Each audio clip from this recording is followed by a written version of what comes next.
Welcome to ThreadTalk Podcast. I'm your host, Denver. I'm here with my beautiful fiance, Teresa. And I'm Teresa. Yeah, this is going to be episode 62, titled Pardon Me? I beg your finest pardon? Excuse me, who do you think you are? I got some crazy ones today. Yo, this is going to be such a good episode. I'm hyped. It's going to be like just all over the place, well balanced. It's giving me the vibes, if you guys have been around, like it's a wild ride. It's going to be a wild ride because it's like, pardon me, what am I reading? What are you listening to right now? Yes. If any of you guys are new to Thread Talk, because we've had so many new people coming in, the way that we like to do it is Teresa will find her stories, I'll find my stories, we'll read them, rotating, blind reactions from both of us, and then at the end of the episode, we get into some of our life updates, and if we got too many stories and any of them are left over, we'll read those on the next Patreon episode. Babe, you have 10. I do. That's a lot. I gotta pick. I have 7. Yeah. And you have 10. So some of yours will have to go to Patreon. For sure. But we'll give it a nice selection, probably the best ones. I don't know. Maybe we'll see some good ones for Patreon. We'll see. Yep. See how the flow goes. The nice thing about that is we can kind of like, if yours goes off the rails, I'll pick it back up. You know, we can kind of pick and choose. Oh, if mine goes dark? Yeah. If you guys know, you know that Teresa kind of goes dark sometimes, and I gotta like make us laugh, bring the mood back up. I will say that one heartwarming one that I put was about the ex dying, and I put it in the heartwarming episode. Yeah, that was not heartwarming. Most people agreed with me. I will say most. It was like karmatastic, but you know. Karmatastic? Hey, I just thought of that top of my head. Okay. Oh, you're interesting. I'm in a good mood. I'm feeling good. I'm excited for this episode. It's been a good day. It's Friday for us filming this, and we've had a good week, and I'm excited. Yeah. Should we just get into it? Let's just hop right in there. Can I go first? Yeah, you can go first. Okay. I know you've been waiting for this one. Yep. I picked this one. Normally, I let Teresa kind of be like, hey, you know, pick your episode and whatnot. Nope. I was on top of this one. This is all me. All Denver. So when it turns out to be a major, major success, in the comments, you guys can be like, thanks, Denver. You know you're wrong, right? I came up with the title. What? I came up with the title. No, you didn't. Oh my God. I typed it in here. No, you didn't. I came up with it. I typed it in. I found all the stories first. You had to catch up. But I typed the title. No, you didn't. Guys, we're fighting. No, I'm fighting with you, actually. I'm fighting you. Well, if you're that confident. I am so confident. I came up with the title. If you're that confident. Oh my God. I will concede. I'm not I'm mad, guys. I'm not that strong. I thought it was me. I will admit I could potentially be wrong. Oh, you are? I don't think I am. Oh, trust me, you are. I have no proof, but you're wrong. If you're Just take my word for it. If you're that convinced, then I am kind of convinced. But guys, if it's a bad episode, then blame Denver. No. You heard it here. Teresa's taking the responsibility. Okay. What I meant by you've been waiting for this is this specific story that I'm starting with. But then you went on a tangent. Oh, okay, yeah. So, I have been. Ever since somebody put this one on the ThreadTalk subreddit. And did someone did post on the ThreadTalk subreddit, I believe, and then I didn't read it because I saw that you'd read it. So yeah. Okay. Well, it's been deleted. Oh. But I got my. Teresa's got really good. Trusty... She copies and pastes them just in case they get deleted. She's got the good ones. Yep. Okay, so this one is titled, "My Husband Fed Me Poop." Yes, you read that right. Yesterday evening, my husband decided to play a prank on me. He had noticed that our guinea pig, Fluff, was happily munching on alfalfa, and it gave him an idea. He took a few of Fluff's pellets, the guinea pig droppings, and thinking it was harmless since they only eat alfalfa, mixed them into a bowl of chocolates. He figured that if anyone could tell something was off, it would be me. Later, when we were sitting together, I reached for the bowl of chocolates without any suspicion. I popped a piece into my mouth, chewed, and immediately noticed something strange. The taste was off. I looked at him, and he pretended to be innocent, asking if something was wrong. It didn't take long for me to realize that something wasn't right, and that's when he finally confessed with a laugh. He told me it was just guinea pig poop, but since it was made of alfalfa, it was completely safe, and he mixed in not only week-old poop, but fresh poop as well. I deep cleaned the cages once a week. I was disgusted, but mostly I couldn't believe he'd actually gone through with it. I blew up and kicked him out of the house because that is utterly disgusting. I was sick most of the night and my stomach has been the same since. He and his family are mad at me for blowing things out of proportions. Should I be this upset over a prank? Yes. Yes. You're lucky I didn't break your nose. I don't know. I would just like if someone fed me poop. Oh my God. I'd have the instant reaction to hit them. Although I don't condone violence. Violence is a bad thing. You shouldn't resort to violence in any way. But that would be like your urge, right? Like you're eating feces. Just because a rabbit eats alfalfa, that means it's safe. It's a guinea pig. Same thing. No, it's not. Whatever. Where did you learn that? I don't even know what alfalfa is. It's just hay. It's just a type of hay. It's a type of hay. Type of hay. Okay, with his... That's so disgusting. With his I'm mindset, disgusted. Our poop is safe to eat because everything that we ingest is edible. Is what he's saying, basically. Oh, it's just alfalfa. Okay, what I'm eating... It's just, I only ate lettuce today. Was rice. Like, are you a fucking moron? No, for real, though. Do you not understand what poop is? Like, a body of any animal takes all the nutrients out of the alfalfa and shits out the remaining fibers that are dead, don't have any nutrients or whatever, for my understanding. Could be wrong, because there is fertilizer, so I don't know. But fuck, that's gross. Yeah. Just pop it off some M&Ms or some fucking chocolate-covered raisins. Can you imagine? And just one of them is like smushy. Oh my God. Not only the fresh poop, the week-long poop. That's fucked. He did more than one pellet. Yeah. Fucked. It was probably like mixed in. There was probably like half and half chocolate and pebbles. Yeah. This is fucked. I don't know if this is like divorce worthy. Like, oh, please. Like, I don't know. What do you mean? Like you made one stupid, massively really dumb. Babe. If you were like, if I fed you poop, I know. You would be able to look at me the same. I don't know. You would be able to kiss me and continue on. It would be tough. It would be tough, but it's not like you cheated on me. You're just a fucking idiot. Oh my God. I can't say that this would be like divorce worthy for me. Okay. You love me too much, I think. I'm scared. I feel like there's worse things and this isn't the worst thing. So I don't know. I think it's really bad. Really, really, really, really bad. But I feel like it's not divorce worthy. So if it's not divorce worthy, divorce. Roll me with this. If it's not, if you're like, hey, we're not getting divorced. We're going to figure this out. We don't believe in divorce. How do you move forward? I'm not the one you should be asking because I can't picture a forward with you. After I fed you. Yeah, there's no way. There's no way. What if you make him eat more poop? No. Would that make you forgive him? No. Or me? No. Take me out of the equation. For them. With them. Do you think, like... I don't think... If he had to have a punishment that wasn't divorce, what do you think? Like, if this was, like, the only time it's happened, it's not the straw that broke the camel's back. Like, it's not like he does lots of other pranks and this was the cherry on top. Like, this is the first time he's ever done it. He's never been so stupid in his life. What is the way forward? You have to find a way forward. So give me a way forward. I would say something like he has to cook me food for the rest of my life, but I wouldn't trust him. Oh, wait, give me a different path forward. I don't trust him with my fucking food. But that's what I mean. Like, if you don't trust him to cook That's you a true. nice meal once in a while, like, I feel like how could you move forward? I feel like this is forgivable. At least it wasn't his shit. I think you're on your own in this one. I don't know. We'll have to see what people say in the Oh, comments. I already know what they're going to say. They're going to say Denver has another wild take again. No, this is You're not. trying to be so... What are the words that they use? You're trying to be so different. I don't know. This is not a wild edgy. take. People say edgy. Someone does say that. This is not a wild take. I don't know if this is... You can just instantly call this divorce worthy. And if it's not divorce worthy, how do you forgive him? Do you want like karma? Do you want him to eat some shit? No, I wouldn't want that. That wouldn't make me feel better. Want him to shave his head? No. Do a prank for him? But none of that would make me feel better. How about this? We play a game.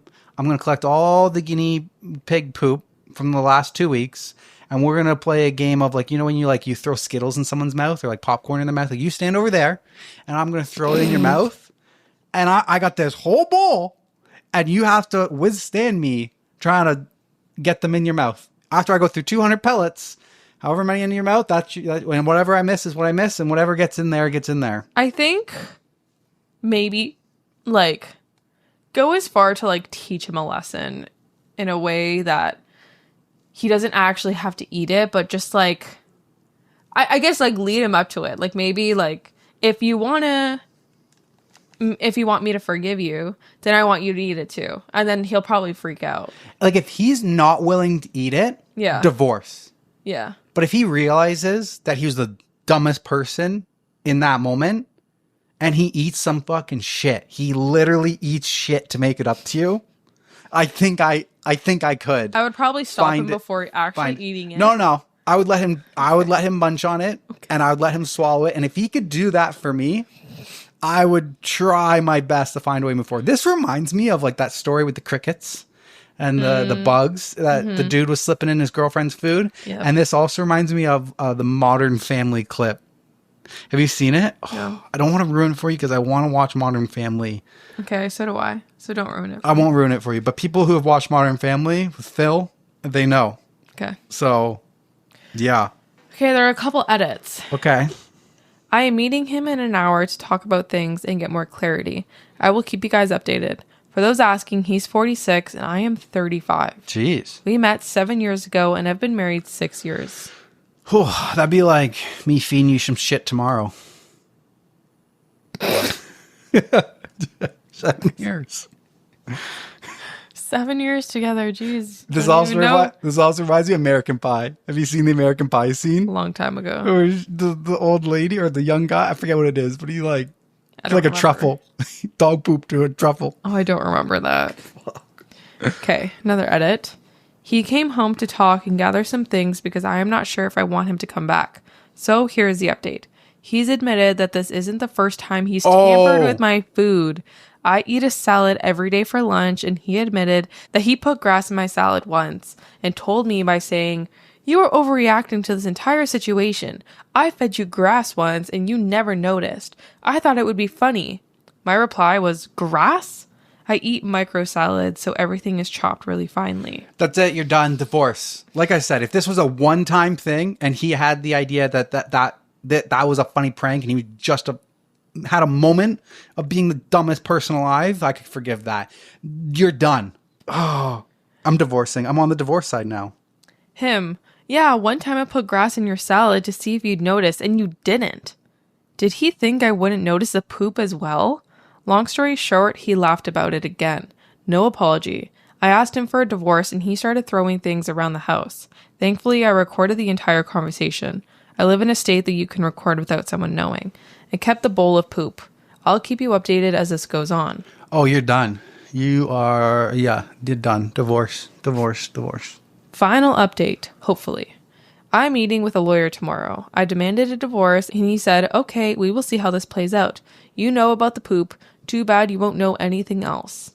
I saw a doctor this afternoon, and he said that it's definitely dangerous, and I should watch for any weird symptoms for the next couple of weeks. What's scary about this is I've been diagnosed with digestive issues since marrying him. After a year after we got married, I started having horrible stomach pains, and I was later diagnosed with GERD and IBS. I'm starting to wonder if he's been feeding me stuff since. I guess I'll see after this divorce if these issues go away. And that's all. Oh my God. Yeah, no, I'm filing a divorce and filing a police report on top of that. Like, is that I feel like that's a form of assault. Oh, it is, most definitely. That's so fucked. You'll never know what else. Yeah. He's playing mind games psychotic. now. He may have not done anything else, but I think he's fucking with you, honestly. No, I think he has. Just after she married him or started dating him, she gets diagnosed with, and she starts having stomach issues. Yeah, maybe it's not a... I don't think this is a coincidence. No, I don't think so. This dude's a psychopath. I can't believe there's people out there that are like this. There's been a few stories on Reddit like this. Yeah. Feeding their spouses. Crazy. Like, I can understand the temptation and like the thought process of like, I can kind of understand the temptation of why somebody would want to do that. Like it could seem entertaining, but you'd have to be so mentally fucked in the head to actually follow through with that and think that's a good idea or a not terrible idea. Like, come on. Sometimes don't you ever have those thoughts of like, yo, that would be like something, and then you just don't do it. Just bad thoughts. You have bad thoughts sometimes, and then you push those bad thoughts away, and you're like, no, that's a bad thought. I'm never going to do that. You know, like when you're standing in the subway station, someone's too close to the yellow line, and you're just like, oh, you could just boop, but then you never do it. You never have that thought when someone's sitting too close to the yellow line, like just boop. No, maybe I'm fucking that. Guys, You're telling me you've never had those thoughts of like, what just happened? okay, I have those thoughts about me. Okay. I have those thoughts like if I'm driving. Yeah. What if I just Yeah, okay. off a cliff? Yeah. Never harming someone else. No. Oh, well, sometimes when I'm driving, I'm just like, what would, not even when I'm driving, it's not like what if I would, but it'd be like, man, what if I just lost control and went into the pedestrians over there? Don't want to let that happen. Okay, you want to harm people. No, I This don't. is what I'm getting from No, I don't. I'm sorry. God. It's called an intrusive thought. Yes, I know. Yeah, okay. People have them. You don't act on them. I think we should keep those to ourselves, maybe. I'll bury that from now on. I've said too much. Yes, you have. Fuck me. Okay, top comment. What the actual fuck? That's all. That's it. That's all. Like, actually. That's all I've got to say. Oh man. All right. I would want revenge. I would want revenge. Like I would remember what his favorite takeout was, and then I would go get a job at that takeout place, and then I'd wait for that takeout order to come in of his name, and then I would shit in his bowl of takeout, and then I would send it off to him, and as soon as it's out and delivered, I would just quit instantly. Right after, I would just quit. I would follow the driver to the place. I would get some binoculars, and I'd wait to see when he opens the lid. And it's just a steaming pile. This is a full 180 from this isn't divorce worthy for me to you shitting in his food. No.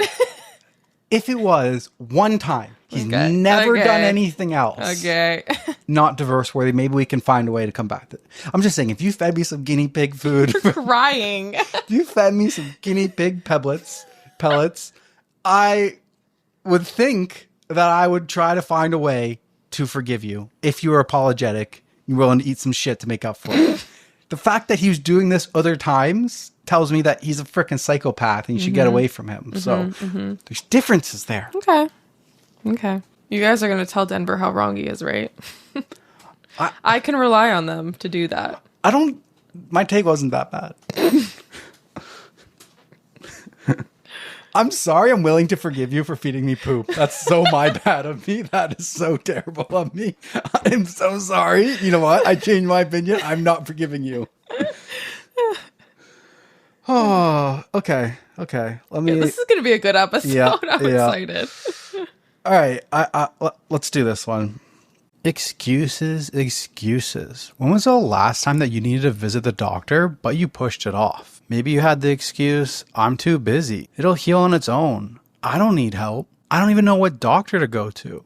I think we've all been there. Booking a doctor's appointment can be daunting, but thanks to ZocDoc, there's no reason to delay. They make it so easy to find and book a doctor that's right for you. ZocDoc is a free app and website where you can search and compare high quality in-network doctors and click to instantly book an appointment. We're talking about booking in-network appointments with over 100,000 doctors that go in every specialty. From mental health to dental health, primary care to urgent care, and more. ZocDoc will allow you to filter for any places that will take your insurance, places that are close by you, and whatever specialty you may need. And they're also rated by verified patients. Once you find the right doctor, you can see their actual appointment openings. Choose the time slot that works for you and click to instantly book your visit. Appointments made through ZocDoc happen extremely fast, typically within 24 to 72 hours, but sometimes you can even get an appointment for the exact same day. You guys know that I am very open about my anxiety and specifically my health anxiety as well. Having ZocDoc would really help alleviate that stress when it comes to finding and vetting a new doctor.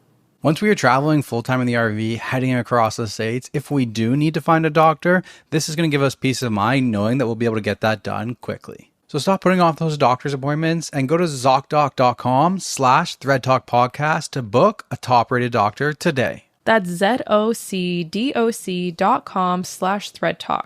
ZocDoc.com/ThreadTalk. Thanks for supporting the show by supporting our sponsors. Now, back to the stories. My boyfriend keeps disappearing into the bathroom for an hour or more with a stick of butter, and the butter is gone when he finally comes out. Okay. I'm so sorry. I beg your pardon? Pardon me? I, 24 female, have been dating my boyfriend, 30 male, for 2 years, and we finally moved in together. Ever since we moved in, I have seen a new side of him. It's a very odd issue, and I can't wrap my head around what to do. At first, I started to notice butter was disappearing quickly. I assumed maybe I lost track of how much we had, or maybe he was cooking when I wasn't around. I don't know. But one night, a few weeks ago, I saw him try to stealthily take a stick of butter from the fridge, which I pretended not to notice. He took the butter with him into the bathroom. Now, I have noticed my boyfriend spending an hour or more of time in the bathroom since we moved in, but I never saw him take the butter before. I was so confused. When he came out of the bathroom around an hour later, I saw no sign of the butter. But I also saw he did not put the butter back in the fridge. It was gone. I tried to subtly keep an eye on him over a week, and he did this 3 separate times. Each with a stick of butter disappeared. Finally, I said one day, "Where did all of our butter go? I hardly used any this week and it's gone." He pretended not to know and said maybe we had forgot to buy it.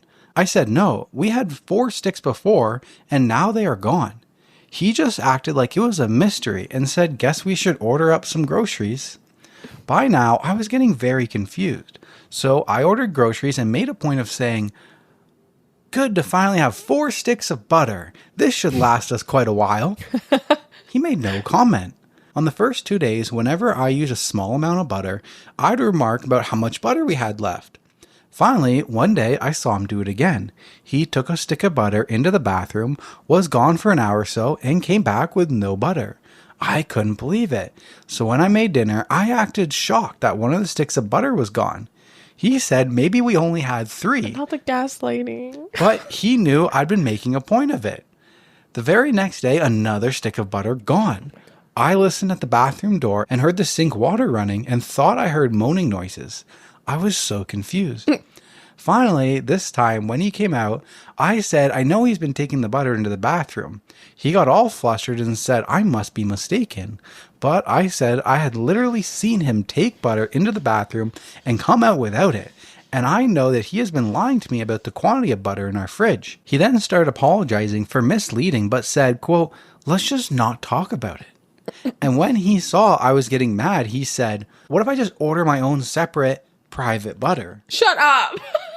I was like, okay, but what are you doing with the butter? He asked me to promise him to never ask about his, quote, butter activities again, and to just put it behind us. He said, just look the other way on this one thing, and stressed how it's not a big deal at the end of the day. I was like, okay, I guess. But I've been so confused and even disturbed about it. Like, what is he doing with the butter? Why is he lying about it? Why won't he tell me? I don't even think he is eating it because he is not an overweight guy. I feel like if someone ate that much butter, they'd be hefty, but he shows no signs of it.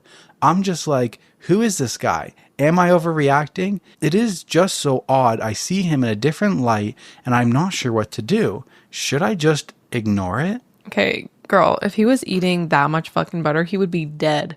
He wouldn't be hefty. He would be dead. Dead. Heart attack dead. You think you'd be getting hard? It won't right away. He's only 30. Yeah. A stick of butter a day? That's insane. How many calories is that? It doesn't matter. It's a fat. Oh. Oh. Maybe I'm pretty confident he would be dead. Maybe he likes to eat it like those people like to eat mayo by itself. Okay, yeah, but you're not eating like a thing of mayo, a bottle of mayo a day. If he is eating it, do you think he's like chewing it like num num num num and then swallows it, or do you think he like takes a bite and then lets it melt in his mouth and just runs, then just goes down? You're such a weirdo. You're such a fucking freak. Like sometimes when people eat candy, some people will suck on the gummy worm until like all the sugar is gone, and some people just chew it and swallow it. So like, how do you think he's eating the butter?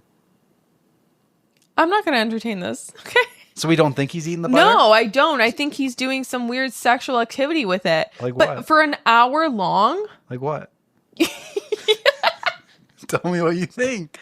He's probably, I don't know, he's probably using it to fuck. But I want to know. Like, what is he fucking using there by the himself? Butter, the stick of butter. Oh, okay. Like you think he's using it like a fleshlight? Yeah. But it should be, from what I'm gathering, it's the small stick. Like the pack of butter you get with 4 sticks in it? True. So it's the small stick. Maybe he has a pencil dick. Possibly. Don't think that doesn't real. I don't know. I could be wrong, but I don't think that really exists. I think it's either short or it's not. I don't think you get them long and skinny enough for the quarter stick of butter. Okay. Well, okay. Well, what the heck is he doing? I've got 2 theories, but I want to hear all your theories first. I don't think he's eating it. I don't think I want to know though. Like, can she not? Like, is it all gone? Where's the wrapper? Does she not check the garbage? That's a good point. Is the wrapper in the garbage? Does he eat the wrapper, or does he flush it down the toilet? Like, if he's using it to get off, then there would be majority left of the butter in the garbage. It would just be messy. Maybe he uses it all. What do you mean? Maybe he uses it all. Like all the butter. And it'll be all around his pee-pee? Like it all melts off. Where does it go? Well, he rinses it down the toilet drain. Oh. Down. Maybe. Or maybe there's something left in the garbage. Their pipes will get clogged. Yeah, maybe. It's not grease. So it's butter. Yeah, I know. But it's not grease. I don't know if there's a difference. You're telling me that if we threw sticks of butter down our toilet, our pipes wouldn't get clogged? Yeah, I'm not 100% sure. I feel like if it was clumpy enough still, it would just flow down the pipes like poo. I actually don't know. I have no. I'm not super confident about that one. Yeah, I got no idea. Okay.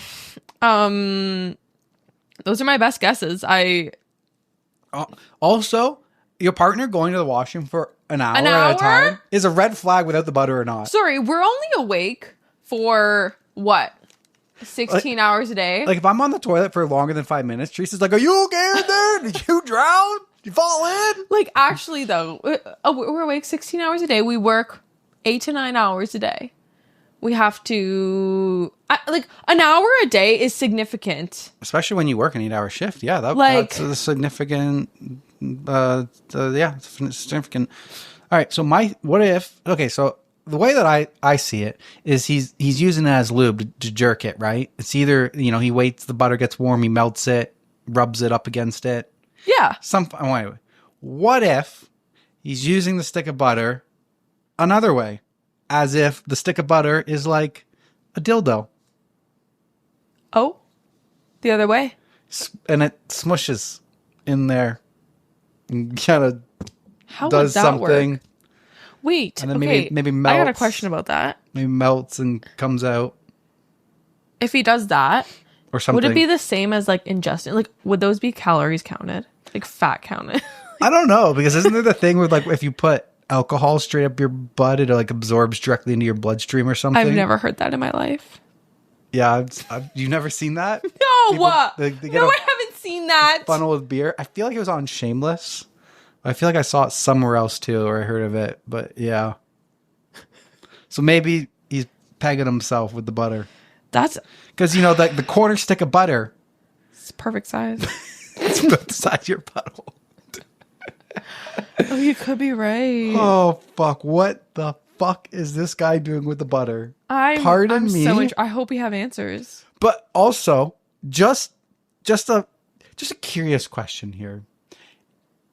How dumb do you think your partner is To be not like, to notice to the gaslight fucking butter her? is missing? Like, bro, we just bought butter.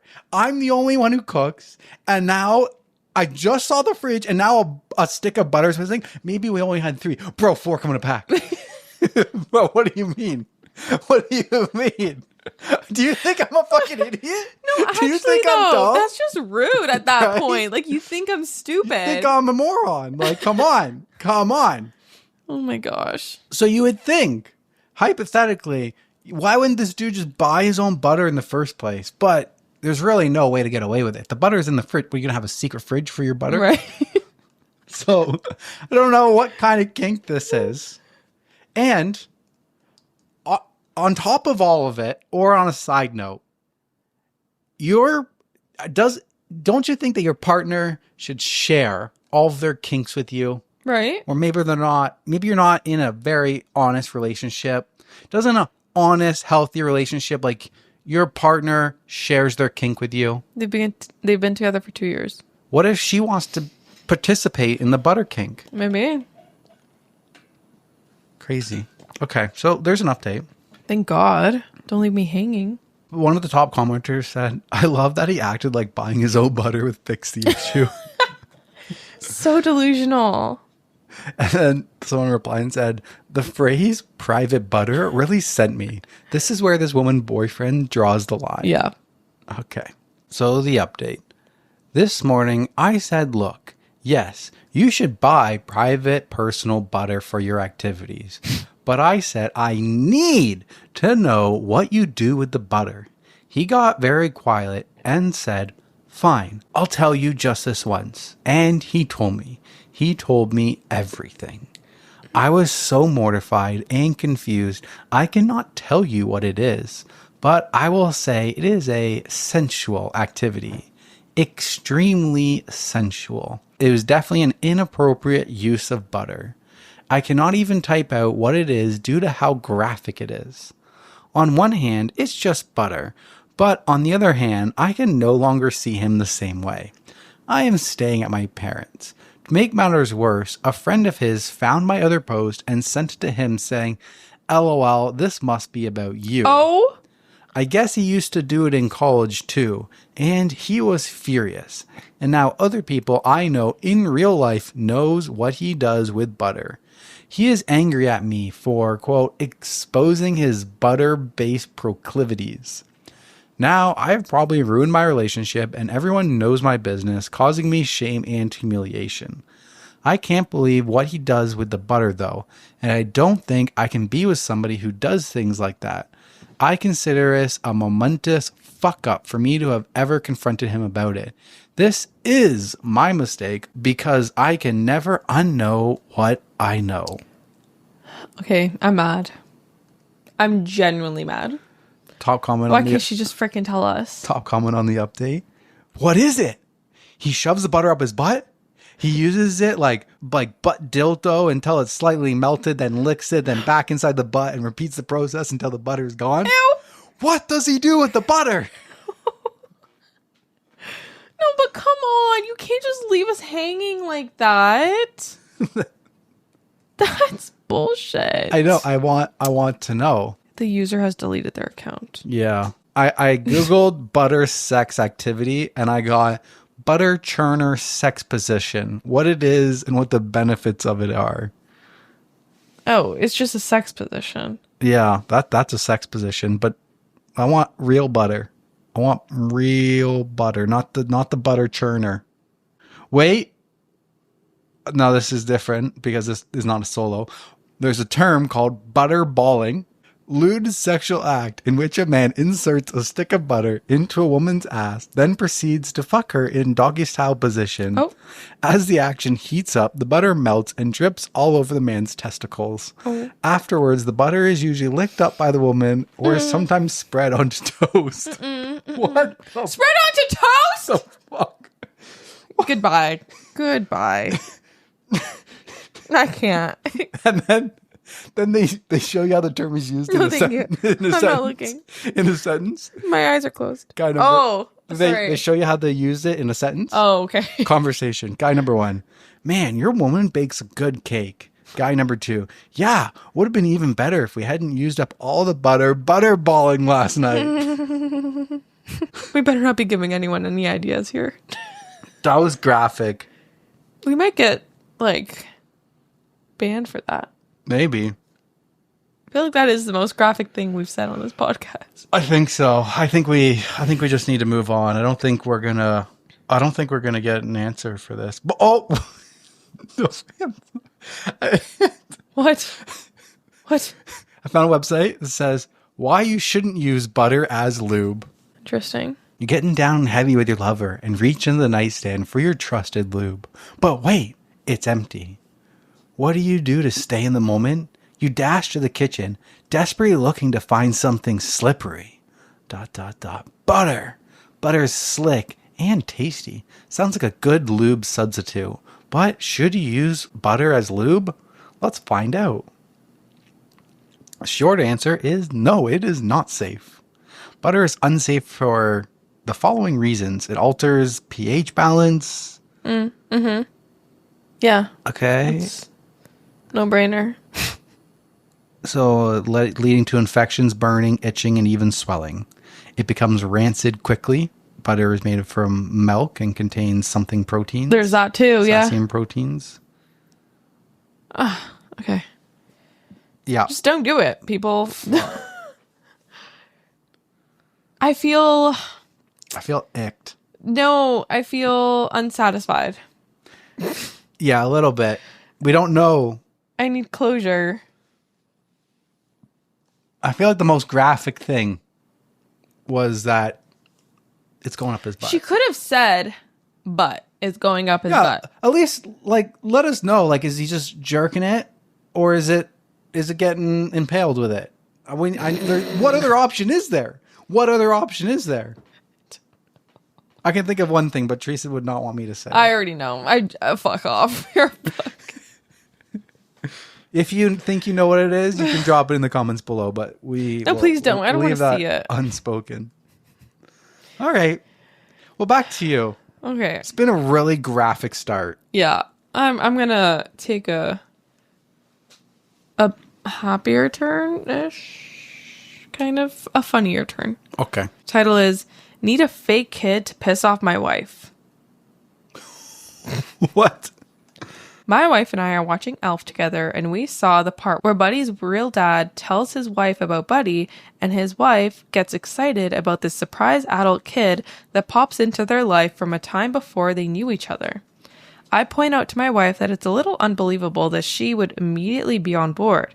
I then comment that she, my wife, would actually be mad at me in this situation, even if I genuinely did not know that this kid existed and it was conceived before I had met her. She denies it, but I know my wife. We're in our early 40s and have been married for 10 years, together for 12. So I need a 20-ish kid to knock on our door and tell me they're my kid and that they just wanted to meet me. Gotta be convincing and really talk about how your mom and I were once really happy before she died of something tragic. Dealer's choice. Job pays $100. Gender, race, etc. don't matter as long as you can pass for early 20s.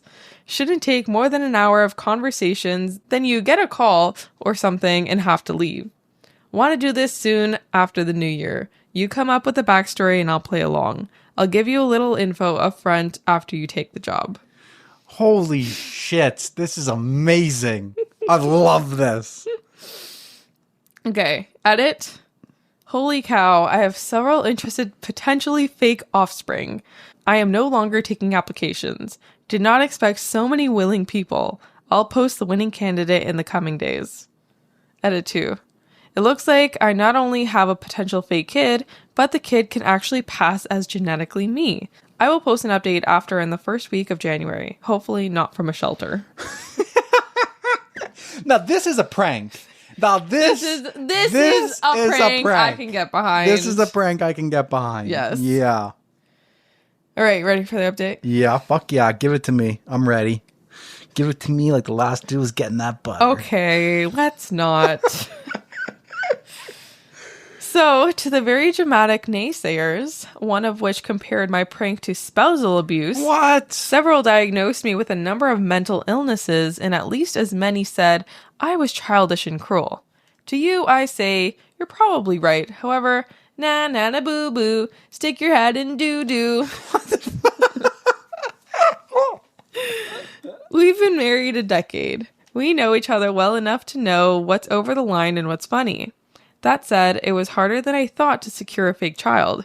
Sure, I had a large number of interested parties and even a couple fabulous candidates, one of which actually looked enough like me that I started wondering if one of you got to my wife and were pulling the ultimate Uno reverse card on my prank. Unfortunately, quote, interested and committed are two very different things. Multiple potential sons and daughters made it to the planning stage and found one reason or another to bail out.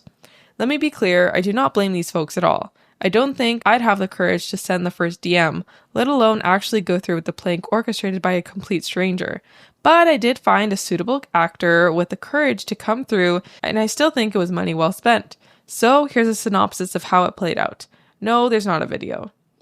Saturday afternoon, my doorbell rang. My dog lost his mind, as he is wont to do, and my wife answered the door since I had pretended to take a call moments earlier. Quote, my son, looking about 20 to 25, taller and better looking than I, asked if I was home. My wife motioned to me. I had conveniently just ended my fake phone call and came to the door. My son, who even shared my first name, his idea, not mine, said he had something kind of strange to talk to me about. I asked if he wanted to come in, which literally almost blew the whole fucking thing because I would sooner saw off my own foot than invite people in my house. But my wife didn't think much of it. We came to the living room. I offered him a drink. He declined. My son is an excellent actor, by the way. He would later say that it was anxiety of the situation and not wanting to mess up that made his nervous demeanor so convincing. This is from memory, but it's pretty much everything. I'll let my son chime in the details should he feel like outing himself. Quote, do you remember old ex-girlfriend I mentioned at least once in my 10-year marriage in front of my wife? Yeah. That's my mother. It was my wife who reacted first with, oh, no way. So I looked at her, feigning ignorance, and then back at my son and said, is she okay? Yeah, she's fine. That's not why I'm here. My wife was nearly busting out of her chair, totally engrossed and completely consumed by two strong theories. 1, her husband had a long-lost son, and more importantly, 2, her husband hasn't figured out yet that he has a long-lost son. So I say, out with it, kid. What's going on? I'm 22 years old. My wife's eyes essentially bugged out of her head, having now confirmed her theories in her mind. She looks at me, seemingly annoyed that I hadn't put the obvious puzzle pieces together, and interrupts my fake kid. Nearly laughed, but I held it together. I think he's telling you that he thinks you're his father. My acting is not so great, but I gave it a shot with, wait, what? My look of shock could use some work, but it played for the audience. My son looks at me. She's all right, and I'm not here to ask for anything. In fact, I don't have a lot of time to stay, but I just wanted to meet you and maybe exchange numbers? Me. This is a lot to take in. I knew your mother a long time ago, and she never said, I didn't know. Him. I'm paraphrasing, but this kid deserves an Oscar. She never told you. She only told me on Christmas morning. She didn't say anything bad about you, just that it was over and she was already dating my dad when she found out she was pregnant with me. Wait, does your dad know? Of course. I've always known he wasn't my biological father. He's a great dad, but lately I've been wondering who my real father was, so I asked my mom and she told me. Me. Wow. I freely admit I had the easy part. My wife, not saying anything, just taking it all in. Not much else to say in terms of the production. We exchanged numbers, then he got his own fake phone call, reminding him he was late for something, and I walked him out. The rest of the production was just my wife and I. I came back into the living room, doing my best bewildered act. We talked about it, covered things like paternity tests, etc., and it turns out I was way wrong. My wife wasn't mad, miffed, or even slightly annoyed. She was full-on amazed, excited, and entertained by the whole thing. I waited a few hours before I fessed up, but before I did, she kept saying how cool it was that I might have a son. And then when I told her it was all a bullshit lie I made up to prove a point, she laughed. A lot. I can't decide what amused her more, the effort I put into the ruse or the fact that I ended up proving her right in the process. Here are a couple gems for my wife after I told her the truth. Quote, "Where the hell did you find that guy? I'm glad your son wasn't a serial killer. I might have been mad if he came along here looking for money. Next time you can save $100 and just assume you're wrong. You know, I'm going to get you back, right?" The last one had me a little worried. Smiley face. This is gold. This is gold. The fact that she was right and he like went through that whole prank and she was like, I almost kind of feel bad because she was like getting excited. I know. It was like a letdown after. Yeah. She's like, wait, what do you mean he's not real? That's good. Yeah. That's gold. Next time you can save $100 and just assume you're wrong. That's so good. Classic. That's good. That's good. That was a good one. I enjoyed that one. Yes. Okay. All right. Back to me. Am I the asshole for not treating my niece / biodaughter more like one of my kids? I have a niece, Ava, who is also my biodaughter, as I am her sperm donor. She is the daughter of my sister and her wife. Her wife's a biomother as well. They obviously could not have children together. They decided to tell Ava about it a few months ago. Originally, the plan was to have Ava know from the beginning, but they changed their mind. That's a whole other story though. Anyway, since Ava has found out, she started coming over to our house every day. It used to be just after school every day, but now that summer break has started, she is here from early in the morning too. Now my niece is great and all, but having a guest over every day was a little too much for me. I talked to my wife about it. She admitted she also wasn't happy about having a guest every day either, but hasn't said anything because she didn't think it was her place to interfere given the situation. I told her that I understood and we agreed to talk to our kids about them inviting her over less. However, when we talked to them, we found out that they were not inviting her over. We had assumed they were since the three were always together. They explained it to us that she just started following them home after school one day. They've also said that they don't like having her over so much either. They don't mind her over sometimes, but they don't want a guest over all the time either. They also said with her always around, they feel like they can't go out and do things with their friends or invite them over. So after we talked it through, we agreed we would all be more comfortable with her coming over more like once every other week, which I will add is still a lot more than she previously used to come over. Previously, we would only see her on holidays. I talked to my sister about it and she says I'm wrong for wanting to push Ava out and calling her a guest. She says that she's figuring out things and wants to spend more time with her bio siblings. Furthermore, she said her daughter was crushed that we are going on a big family vacation next month and hadn't invited her yet. Another thing that has bothering her, according to my sister, is that we gave her the same birthday gift we usually do, a $50 gift card, like nothing has changed. Overall, my sister thinks I should be treating her more like how I treat my kids now. Obviously, this is a delicate situation, and we want to treat it as such, but we do think it's fair to have some firm boundaries. Okay, these boundaries should have been established before you... Before you make your consensus, Okay. Let me read the top comment. How old is Ava? She expects things to change, not realizing that you and your wife already knew and treated her no different. She sounds young and might need therapy soon. Not the asshole. This is a tricky situation, but it's better to have an open conversation now and set boundaries before she develops more expectations. And OP replies and says that she is 14. Okay. It's not really Ava you have to set boundaries with. It's your sister. And the boundaries should have been set way before you agreed to be the sperm donor. Right? This shouldn't be an issue now. You're not aligned anymore with the conditions of how this all went about because you were under the assumption that she was going to know right away all of her life. Yeah. And now, yes. 14. 14 is That a is long time. That is like the most Impressionable. fragile, Yes. impressionable age for this kind of information. Yeah. You tell this to an 8-year-old, it's like, oh, that's a cool fun fact. You know what I mean? But even 8 is still kind of old. Like, it's still, like, old enough to... I don't know, to still have expectations of your bio dad, I feel. I feel like at 14, the expectations are way different than when you're like a young kid, like 6 to 8 or something like that. 6 to 8, Maybe. I feel like that's more of just like, oh, cool. And it's like a little fact that's thrown in there, whatever. 14, I feel like they have like more power to like go places by themselves. Different. I feel like you have different opinions when you get to be that young teenager. Like 13-year-olds is like, they think they know everything. Yeah. Right? 8-year-olds don't know what they don't know.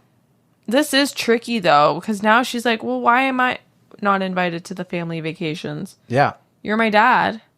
It's like, I've known, but then they don't see it from the other perspective of like, the parents have known this your entire life. She just found out. But also, you can't just give in. Like, you can't go about pretending like she's your daughter. Like, She's not I know your she daughter. is your biological daughter, but you didn't agree to this. Yeah, she's not your daughter.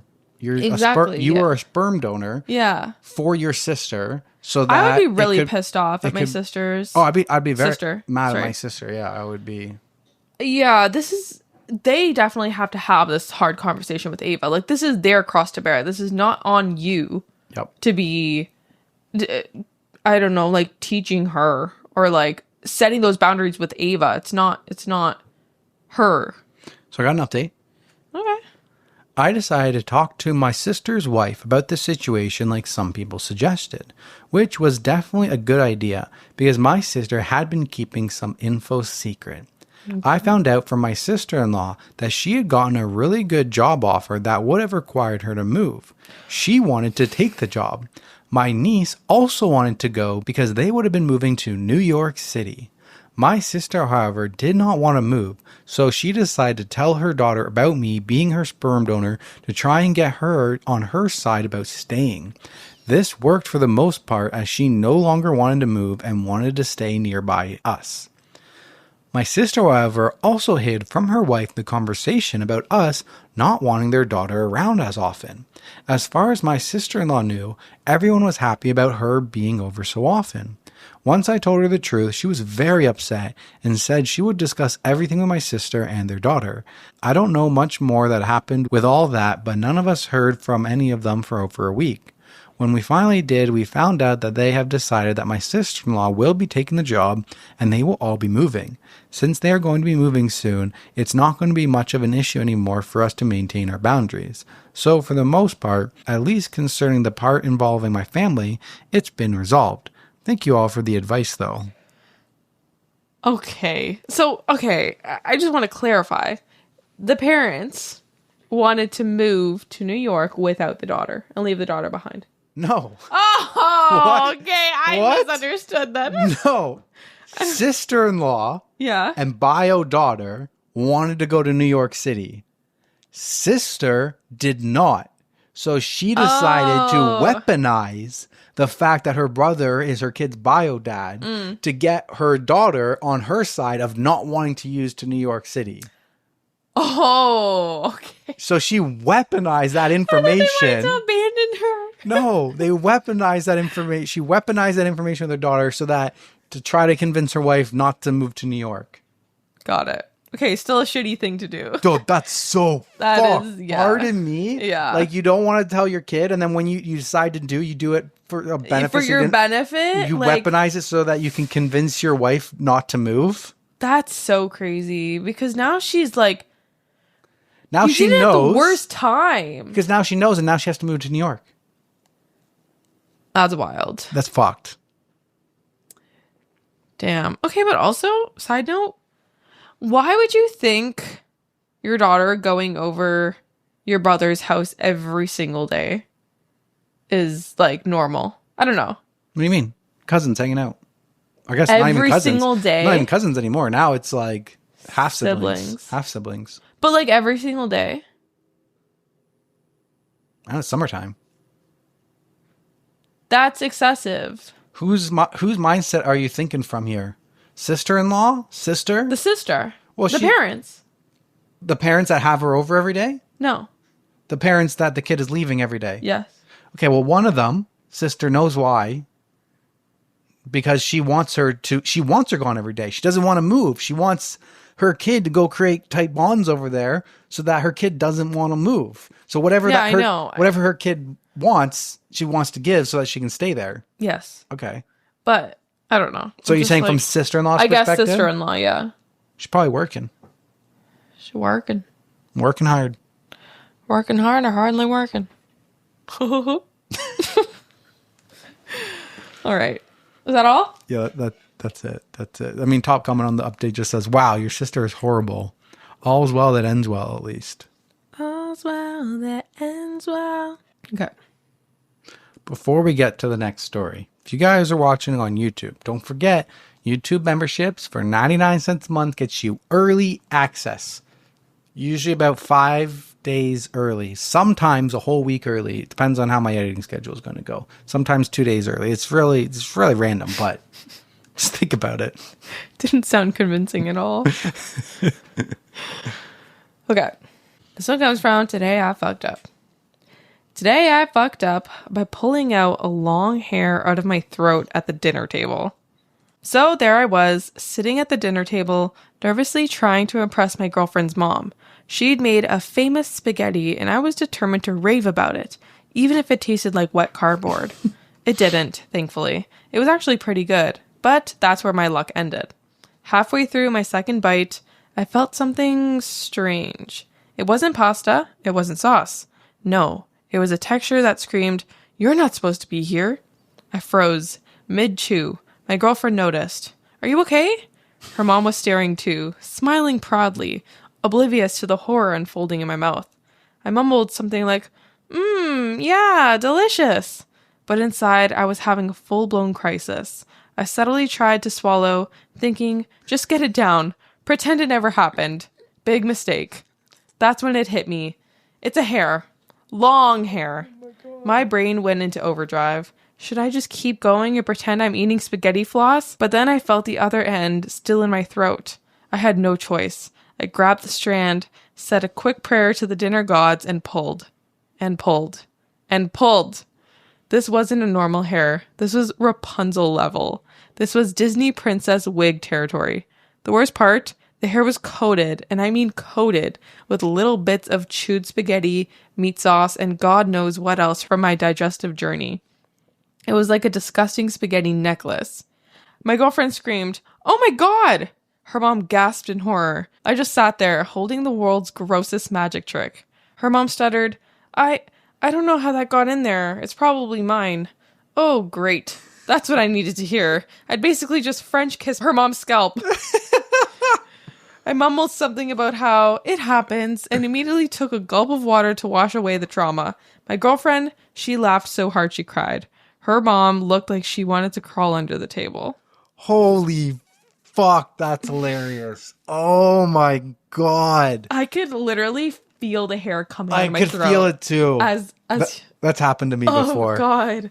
Yes, my apologies. It's okay. It's, it's a risk that you take when, you don't put your hair into a hairnet because we just live at home. We're not a restaurant. We just cook our food. And sometimes that just happens. Yep. Whatever. I mean, Jack's hair is always in our food. Oh, always. Jack and Luna's hair kind of floats around. We've ingested thousands of their hairs. But yeah, that's embarrassing. At first, I was thinking maybe it was the girlfriend's, but makes more sense if her mom cooked the meal. Yeah, I have seen your mom was cooking. Oh no! Sorry, Franca. She was. I mean, it happens. Everybody's experienced this. Yeah. When she was cooking bacon on Christmas, and I just noticed the hair that was there. And I remember. And I pulled it. She's like, "Oh my God, I didn't even see that." And it was just one hair. It's like, we're not wearing hair nets. We're humans. Hair falls out. Teresa's hair is freaking everywhere. Yes, it's true. I don't know if I've said this before, but if I ever go to a restaurant and there's a hair in my food, I will never say anything. It does not gross me out in the slightest. I mean, it grosses me out, but I just kind of... It's happened once in a while, but I don't make a big deal of it. No, but some people will return their food. Which makes sense. It is gross, but no, and that's fair. Unless it ruined the meal, Like, unless there's like a huge, big hair, it's usually like an eyelash or like short hair or something that I see. Yeah. And it's just like a little bit. Unless it's like ruining my meal, I'll just like push it to the side. I'll be like, oh, Yeah. that sucks. But I would have done exactly what this guy done. I would have tried to like keep eating and keep just let it go down. Yeah, I know. Or ignoring that. I mean, unless you think you're chewing on glass, then don't just put it down. Just Denver's done that before. Pull it out of your mouth. Oh, and then you just... Oh, like you're pulling it out of the drain. Oh the my shower, God. Pulling it out of the shower drain. I can physically feel it like come out. Oh God. Well, when I cleaned the shower last time, I pulled some of your shower drain hair out. Thank you. Did that for you. Most of the other times I make Teresa deal with her own shower drain hair because I don't got long hair. It's not my fault. Yep. Every time we shower, I watch Teresa, and whenever she washes her hair, I don't know if probably a lot of other women or men with long hair like this, but like washes her hair, soaps it and stuff. She's like pulling out strands of hair. Like the hair falls out when you wash your hair, and she's got to like pull it off her fingers and slap it on the wall so she can come back to it later. But I'm like, does that happen with my short hair and I just don't notice it because it's just like short and just runs off my hand? Like, is my hair slightly falling out when I'm showering, or is that a long hair thing? So, like, are you slightly pulling your hairs out when you're washing it? I don't know. I guess so. But you wash your hair every single day. I don't. I do wash my hair every single time. Yeah. I wash mine embarrassingly not often. Your hairs end up everywhere. And I wonder if other people have this problem. Of course they do. Of my specific problem with your hair. Getting on your balls. Yeah. I know you're going to say that. I pull them out of my underwear. I've heard people say that. Do other people... Is that normal? Is that a normal thing where like girl has long hair and the hair ends up like in the laundry and then ends up inside your boxers and underwear and you gotta like... You just notice it tangling down there. You gotta pull that Tangling. out. Tangling. Yeah. Tangling. Okay, top comment. I have a similar story, lol. For my 19th birthday, my mom offered to make me whatever I wanted for dinner. I chose Middle Eastern food, particularly the ground lamb / mint patties she had made before that I loved, tabbouleh and hummus. Let me tell you, I was stoked.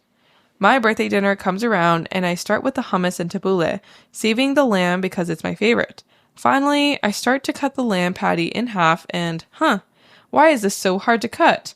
Like, it just will not separate. Weird. I take my fork on one side and a knife on the other and pull. There are some weird dark threads holding it together. I look closer and it's hair. Mom had thick waist-length hair that she always wore down. Fuck. Pull it out? Nope. It's in there, and there is a lot of it. I try to cut off an edge, same thing. Shit. Another edge? More hair. God damn it. Sad face. I didn't want to say anything and make my mom feel bad. She worked so hard on my dinner, so I just ignored it and ate my other foods until my mom noticed and asked why I wasn't eating my lamb. I said lightly, there's a little bit of hair. And my mom, ever the problem solver, says, just pull it out. To which I had to point out to her that my patty is like half hair. Well, fuck, my mom says, and I see the embarrassment fill her. I felt so bad. We all lost. That's funny. That's funny. Hair is like, it's very strong, very durable. Yeah. When mixing with food, it's very, very strong. Like when you're trying to cut it with a knife, very, very flexible. Yeah. Moving around the cuts, very strong. I like the Today I Fucked Up ones are like so well written sometimes. Oh my God. Did you see the comment below that? No, I just closed it. Can you read it? Well, I'd rather eat a hair strand instead of dealing with the time I had one wrap around my entire eyeball. Oh my, I've had that before. I remember waking up one day and feeling something in my eye, except it wasn't just the usual speck of dust / sleep gunk feeling. No, this felt like something was on the inside layer too. I spent 4 damn days trying to poke and prod at it. It was seriously bothering me. Every blink felt weird, and I looked like a glitching NPC on crack because I kept spazzing randomly. Finally, on day 4, after probably agitating the ever-loving shit out of it, and being agitated in general at this point, I felt something start to come out of the corner of my eye. Oh my I God. started pulling what I thought may just be a small string from a Q-tip, or maybe some fuzz, but then I kept pulling and pulling and pulling. Well, this ended up being a hair strand from my head. I had extremely long hair back then too. I don't even know how it managed to wrap itself like that. It also felt really weird because of it being around the entire eyeball. I mean, in the grand scheme of things, at least the spaghetti tasted all right. Well, until the hair part anyways. I've had that happen to me one time recently. Jesus. The last time I got my hair cut. Yeah. That same night, I went to bed and I remember waking up at like 3 a.m. I told you about it. And I literally was in so much pain. My eye was hurting. And I had to like run to the washroom and like I looked in the mirror and it was literally the longest piece of hair in my eye. That's and crazy. I couldn't get it. I heard it just that. went behind my eye and it didn't hurt me for 4 days. It literally felt fine after like I kept blinking like 5 minutes maybe.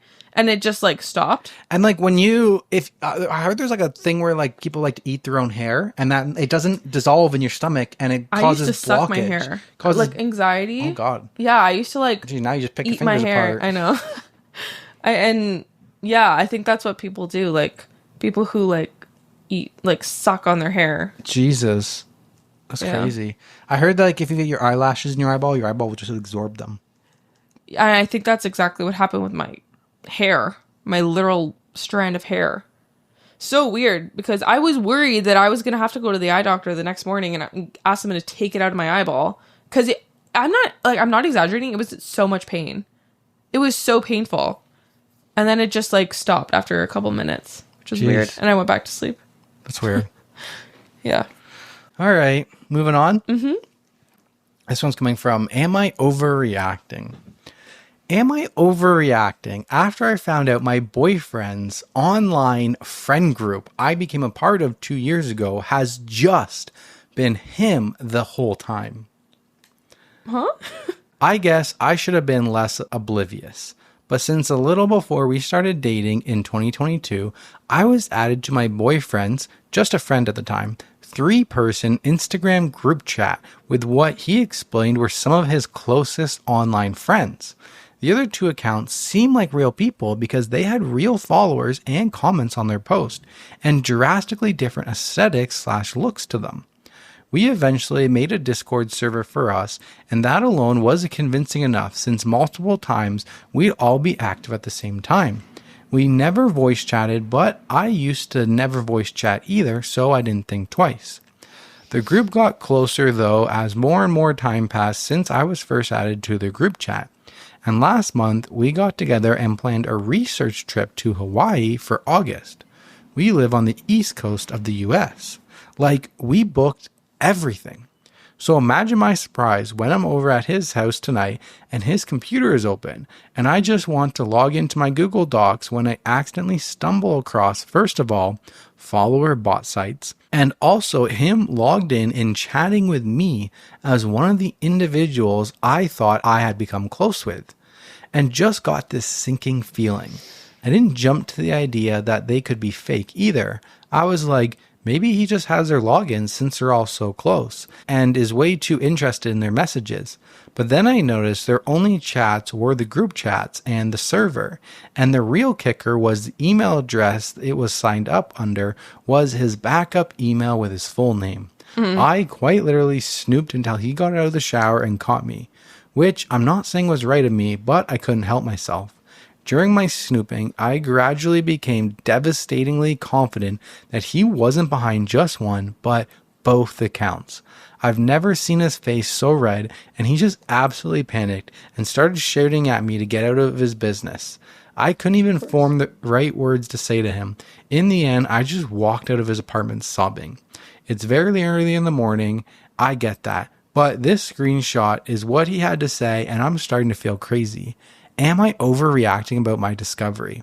So there's a text bubble. So if you're on YouTube, you're seeing it right now. If you're on Spotify, I'm just going to read it. So on her side, she says, I just want to know why. When it finally came time for the Hawaii trip, how were you going to explain that? What were you thinking? My questions, exactly. And he replies, you know something I've noticed about you? Question mark. You can never just be calm, and there always has to be an issue. I know you were raised in a volatile environment and still have to relearn a lot about healthy relationship dynamics, but it's like you thrive on chaos only. And we were gonna see Wicked tonight. Piff, I guess there goes that. The gaslighting. And Bro! What? That is a wild response. she replies and says, you can't be serious. I deserve answers. I am honestly so creeped out. Basically, half of my life for the past 2 years has been a complete and total lie, and you were behind all of it. To which he replies, okay, don't be dramatic. You know this isn't a big deal. You're just giddy to harp on this and make a bigger issue. Okay. I'm gonna hold your hand. So we're I'll tell you this. We're in a 4-way group chat, and the 2 other people who are in the group chat are me. And I've been Are me, and me. me, myself, and I. It's me, myself, and I. And you're talking to me, myself, and I. You think you're having a whole conversation with I, but no, that was myself talking. You think you're having a whole conversation with me? No, that was myself. I want to know why. Why would you do this? What's the point? Literally, what is the point? Were you embarrassed that you didn't have friends? But is this why? Like, but literally, you're like, you plan a trip to Hawaii, and then you get to the airport, and then they didn't show up? They just say in the group chat, like, oh, I'm not gonna be able to make it. Go without me. That was probably his plan. Oh my God. His responses are actually freaking wild. That is all I need to know about this man. Yeah, that's fucked. That you have to be done with him. For him to be like that sick and twisted and turn it back on you, you love chaos, you're turning this into a bigger thing rather than owning up to your mistakes is crazy. Yeah, that's insane. He's not even like admitting anything. Or he's a psychopath. Actual psychopathic behavior. Like, you have to be a psycho to sign up and do it for that long. Like, I could understand. Okay, the intrusive thoughts again. Here we go. No, I was gonna say, I can understand when people make like the fake Instagram profiles to like creep on other people. Yeah. And like they do that and stuff. But why create like fake relationships with your girlfriend? I think he did it to hype himself up. Yeah. Because he added her to the group chat before they were dating. So I think he was trying to get the other 2 people to convince her that he was such an amazing person and that they should date. But then like let it fizzle out naturally. Right? Just like just kept it going. Yeah. Psycho. Psychotic behavior. I truly. think that is. I'm scared. Okay, so there's an update. Is there? I honestly have the biggest migraine in my life and haven't slept at all. Nothing similar to this has ever happened to me before, but my life has been crazy enough to where I wasn't able to prepare for the huge reaction something like this gets. I knew it was bizarre, but I didn't know it would jump to the top of everything. I assumed it would collect some advice or opinions and I could read and then post, and then the post would get lost in the void like how it goes with the majority of others. But I sincerely appreciate every bit of support. Unfortunately, I am also being bombarded with hate and nasty messages, and my headache keeps getting worse. So I need to get off Reddit for today, but I don't want to just ghost and make people think something horrible happened, because I am taking the steps to make sure nothing does. Who could send her any bad frickin' messages after they read that story? Like, what kind of hate are they sending you? Sometimes Reddit confuses me.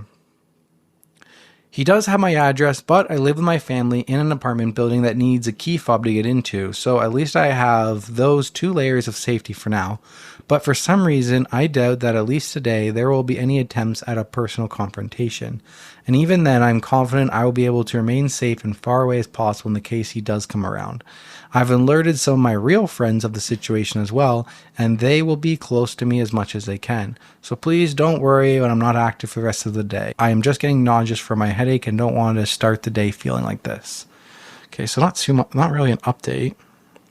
And then, 18 days ago, she posted another little non-update that just says, for people concerned about my safety, I'm taking a break for today. I just want to share that I've received no communication from today and ended up going on a hike with a friend.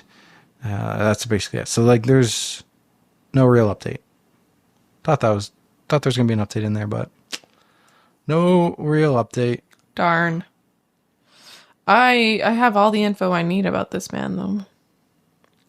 He's crazy. He's crazy. He's a psychopath. Crazy. Like, keeping up with it's like she was catfishing him. He was catfishing her, but he was already dating her. Mm-hmm. There was I saw a funny TikTok video the other day that I don't know if anybody else has seen it, but it was like this dude did a catfishing prank on Tinder. He catfished the same dude 3 times. Oh my God. He like catfished a dude, went to the date. He's like, what the hell is this? And then it's a guy, and then disappears. And then he goes through Tinder again, creates a new profile, and goes through Tinder again until he finds that dude, matches with him, catfishes him again. Dude's like, what the actual hell? It's kind of sad. Goes to the 3rd time, finds him again. Dude requests like a FaceTime call before a meetup. So he has like an actor girl, and she does it. And he's like, oh, because I got catfished by this guy twice. And I just want to make sure that you're a real person. Okay, cool. This should be fun. Great. And then he shows up again. And this dude's like, yo, I'm done with Tinder. Why? Oh, for a freaking TikTok. Sad. For a TikTok video. But like, just an innocent man. He's just a random guy, I think. That's sad. Yeah, it's a little bit. He just wants to find some love. Yeah. Let him. Yeah. Okay. No, to answer her question, no, I do not think you are overreacting. No, that should go without saying. Yep. Okay. Am I the asshole for calling the police on roommate's girlfriend to get her out of our house while he was at work? About 2 weeks ago, my roommate, Dave, 23 years old, invited his girlfriend, Julie, 22 years old, to stay after she was evicted. Dave asked me if she could stay with us till she found a place beforehand, and I agreed. We seemed to get along, and she really didn't bother me and seemed to stick to the house rules we had. So all was fine. Now, a few days ago, I was staying over at my friend's house, and my friend happens to bump into Julie's Instagram account, and this girl was taking pictures in my room with my clothes, jewelry, shoes, and even had a couple racy pictures wearing my lingerie. Basically, she did several photo shoots in my room with my clothing and things.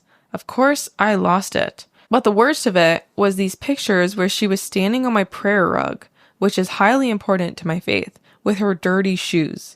She knows how important that prayer rug is to me and my faith, and so is well aware of the disrespect and hurt it would cause.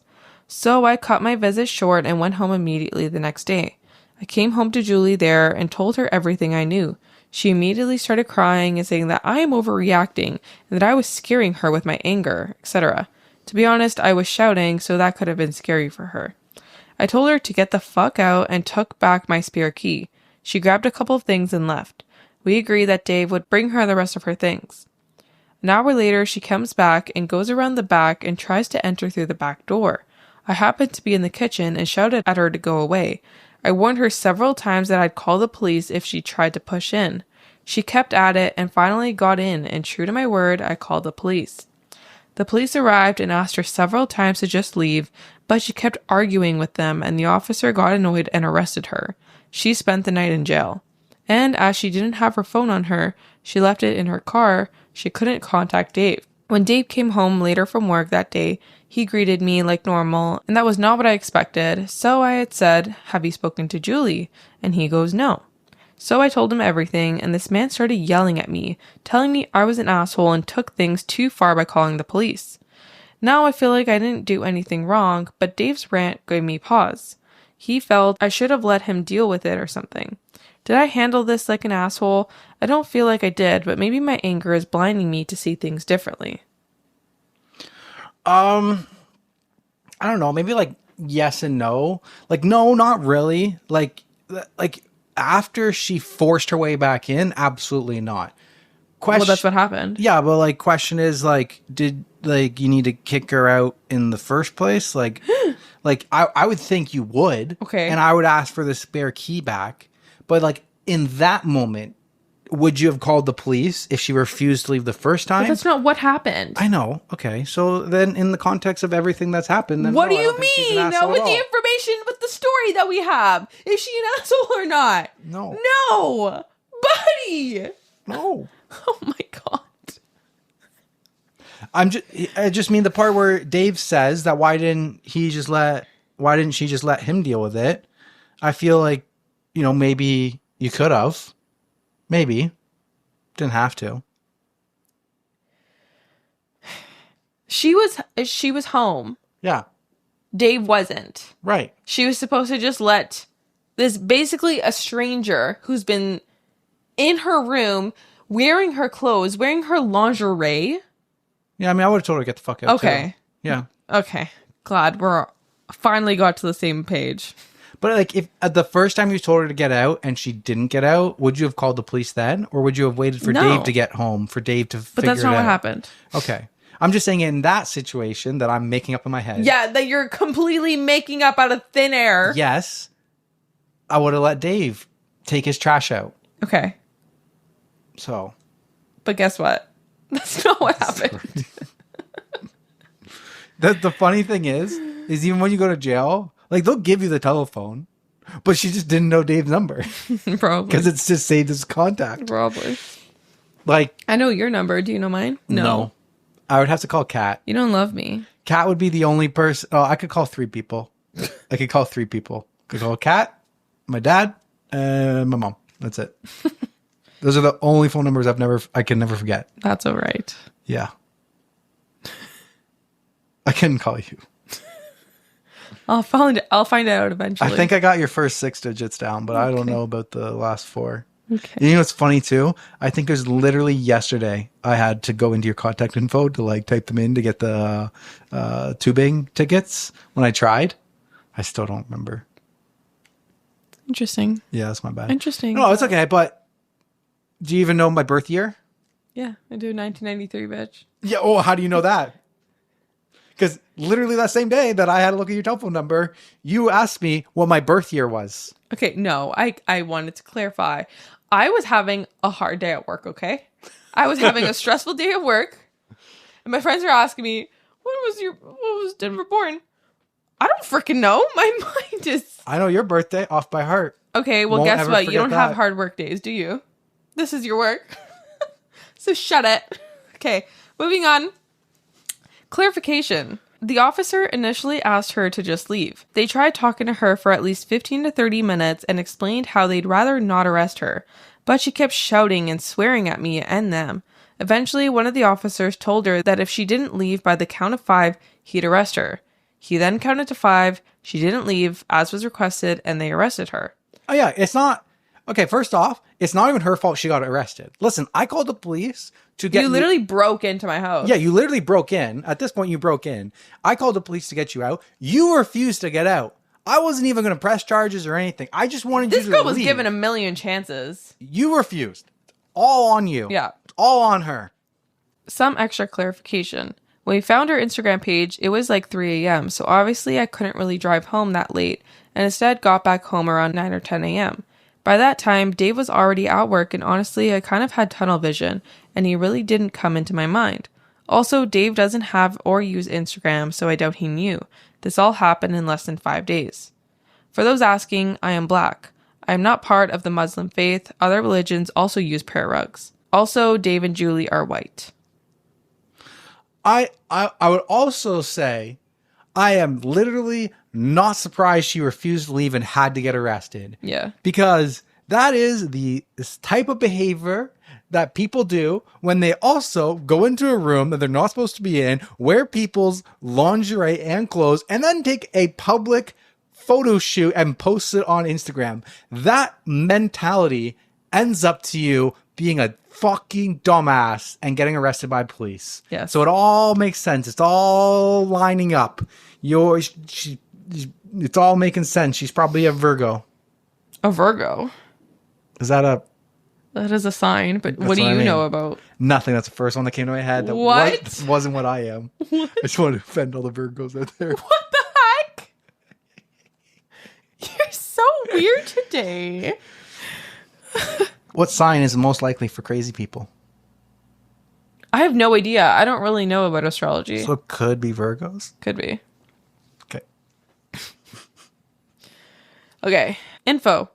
When she came back after leaving with a couple of things, was she there to pick up more of her stuff or there to try to reoccupy the house? OP replied, when I told her to leave, we agreed that whatever she couldn't take with, Dave would give it to her at a later date. She came back because literally her words, how dare you kick me out? Like, this girl's unhinged. She's off her rocker. She is, yeah. Fucking off that rocker. Fallen. Another comment says, I totally appreciate your anger, but it seems like you could have avoided the nuclear option with both of them by giving him the heads up and an opportunity to deal with it. I feel like in this like roommate situation, if someone is crossing the boundaries and they need to get out, and they crossed into your personal space and your boundaries, you have the right to kick them out. 100%. You being there is a privilege to both you and Dave. And if you break that, Dave's not here to deal with it. I am kicking you out. And you can go wait by the bus stop until Dave gets off from work. You can go wait at IHOP for all I care. Go get a cup of Joe and wait for him to figure that out. But me as a roommate, this is my territory. I am kicking you out. This is your home. You don't want to feel unsafe in your home. Like, Yeah. I know it's just like, yeah, she's just trying stuff on and stuff, but like, it's still... Not just trying stuff on. You're trying stuff on, posting pics on Instagram, and you're trying on the lingerie. Appropriating her prayer rug too. Like, yeah. I don't know. There's just fucked like... up on so many levels. Yeah. When I was roommates with Marcus, and if Marcus had a girlfriend over, and I come home, and she's like in my room, playing my PlayStation, I guess it's not the same, but I don't know. She fucked something up in the house. Marcus is not there, and she's there, and she fucked the house up. I would kick her out. Mm-hmm. And then I'm not waiting for Marcus to deal with it. I would be, first thing, I would be going to kick her out right away. Okay. Well, I'm glad you got to that conclusion because you were, once again, edgy, scaring me. Yeah, you're trying to be edgy, Denver. Oh, I was just like, it made a little bit of sense to let Dave deal with it. But no, all the feelings I had for that, gone. Good. Okay, there's an update 7 hours later. This is an update to my dilemma with Julie and Dave. He truly thought she took one of my kimono robes or something and that I was overreacting. He watched all the recordings and he called me to profusely apologize for not believing me. He spoke to Julie about the recording and questioned the story she was telling him. After some talking, she basically told him that she was envious of the things I had, and since she was trying to be an Instagram influencer, she needed to constantly have new things to post. She also said that she felt like me having luxury/expensive lingerie and undergarments was a waste because no one got to see it. And since she couldn't afford lingerie from Brodel, Agent Provocateur, Guala Bruna, etc., I don't know if I'm pronouncing these, I was being a selfish ass for not sharing, and so she felt like she deserved it more. I keep a fairly private online life and don't feel comfortable posting scantily dressed pictures of myself, nor do I wear it outside. I have no issues with others doing so, I just don't. Maybe the people that see it are the people that she wants to see it. The lucky girls or guys that she's in a relationship or hooking up with or something. Maybe she saves that shit like a normal freaking person and saves it for the bedroom and doesn't post everything to Instagram. Oh my God. So she wanted to show my things off to people who would appreciate it online since I wouldn't and didn't. She took the pictures with them to get more traffic, etc. And apparently it was a hit. She got more followers, engagement, and was even getting requests for sponsorships for more luxury item sellers on Instagram. The craziest part is she was doing this for far longer than the 2 weeks she was living with us. Some of the pictures were taken months ago. Can you imagine my shock that I have been basically sharing undies with her for months? You can't imagine how this is fucking with my mind. Also, her roommates got her evicted for the exact same reason. She was stealing things from them and taking pictures with their things while pretending that she's some jet-setting trust fund kid. I am not rich or even comfortable. I don't come from wealth. I just like certain things and save and skimp for months and years to get more expensive luxury items I have, and I take very good care of my things. Her envy is very confusing to me since she actually comes from money. Not trust fund money, but still money. She still has the pictures up on Instagram, but Dave was able to get her to delete the ones with my prayer rug. She refused to remove the other ones, and honestly, the most important thing for me was protecting what my family has protected for centuries. Dave seems to be truly genuine in his regret. Also, it does help that he offered to replace all the things she violated. He also broke up with her. Oh, she has called me several times, blocked her now, and she even did an Insta live on why I'm a massive bitch.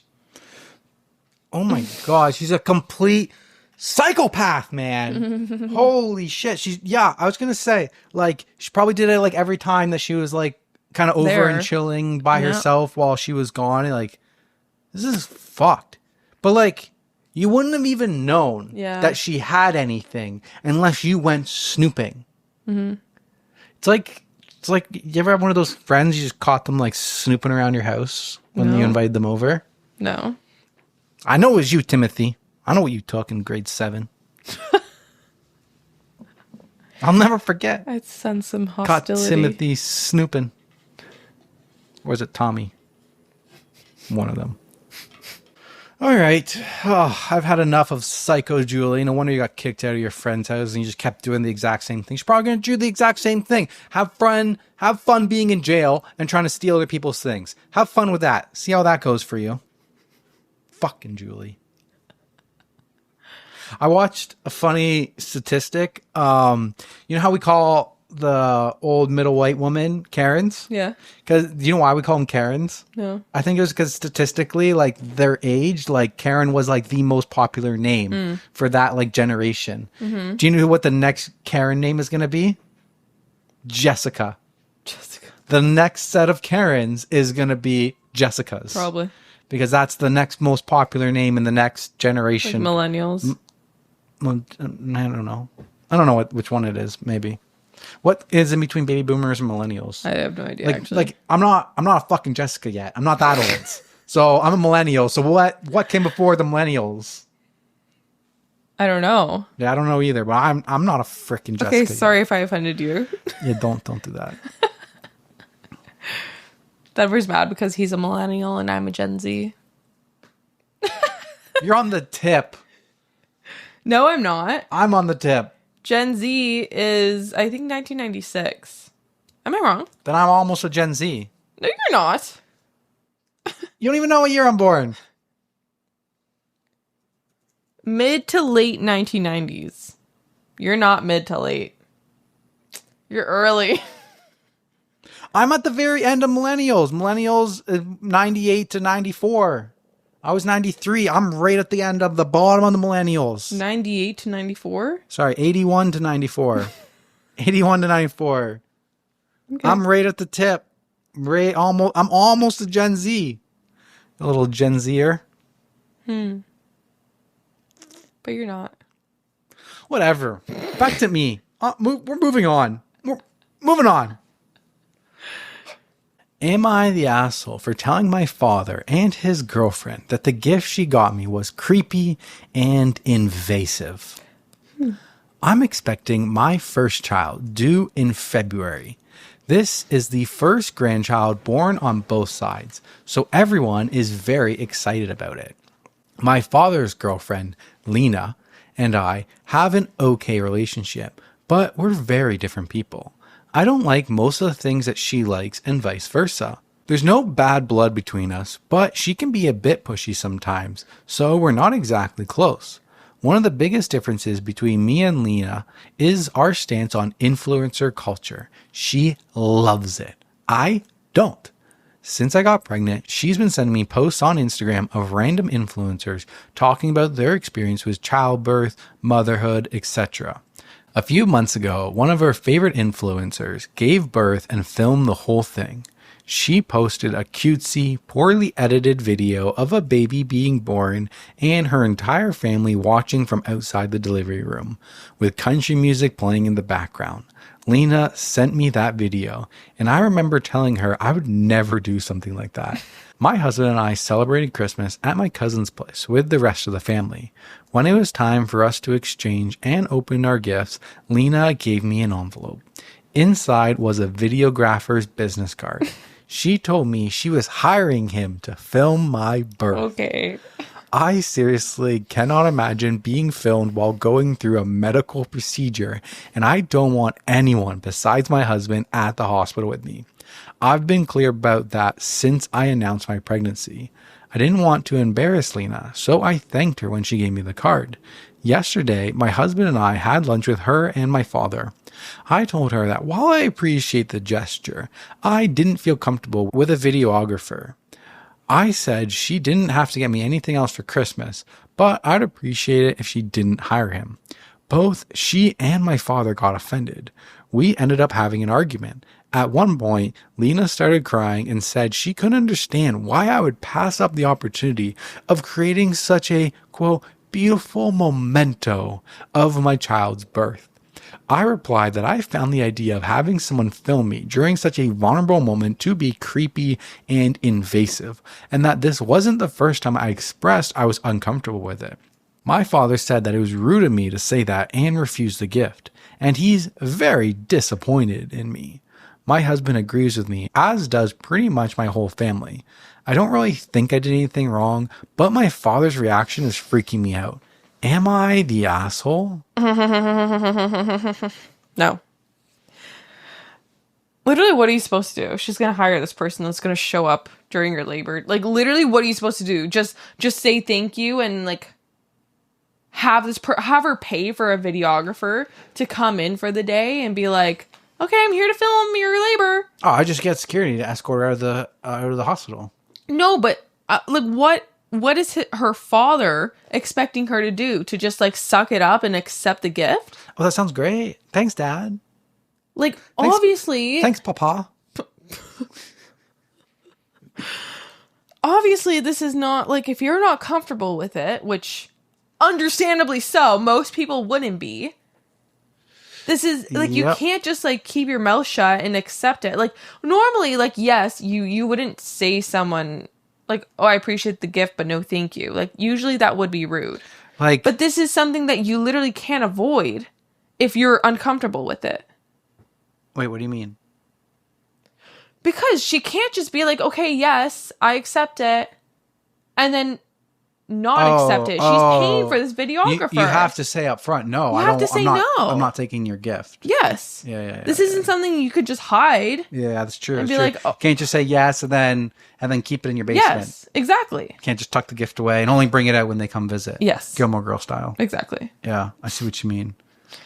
Yeah, so I don't know what her dad expected. This is so weird.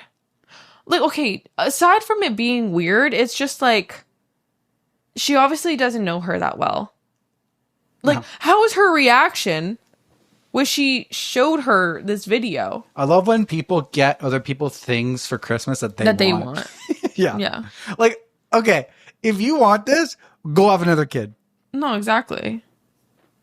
Might be too old for that, but just fuck off. Just fuck off. Jeez. Top comment. Not the asshole. Do not tell them when you are in labor, and tell the hospital that both of them aren't allowed in the delivery room. I can see Lena whipping out her phone, and if your dad don't got your back during a moment that is purely yours and your husband's, then he can wait outside too. And the OP replies and says, I don't plan on saying anything until the baby's here. Good. That's right. Good. Somebody else should. Somebody else replies and says, I feel like there are so many ways Lena could have used the gift to provide lasting memories that aren't uncomfortable. She could have put $500 towards the photographer and said, use this any way you see fit. Newborn photos, maternity shoot, first Christmas, etc. Just whatever makes you happy. Mm-hmm. Instead, she gave it to you with the express purpose of filming something she knows makes you uncomfortable. She is absolutely aware that this isn't what you want and seems like she's trying to create drama. Was she unable to have kids after getting together with your dad?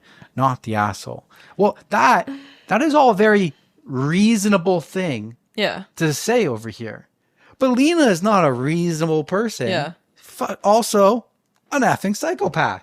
I don't know if she wanted to create drama. That's not the vibe I'm getting. I think she's just an idiot. I think she's dumb. Like, I Yeah. think she's, like, honestly just wants to push her beliefs and her likes onto other people. Yeah, she She thinks that she's right and other people want what she wants. Everybody wants this type of thing. She missed the plot.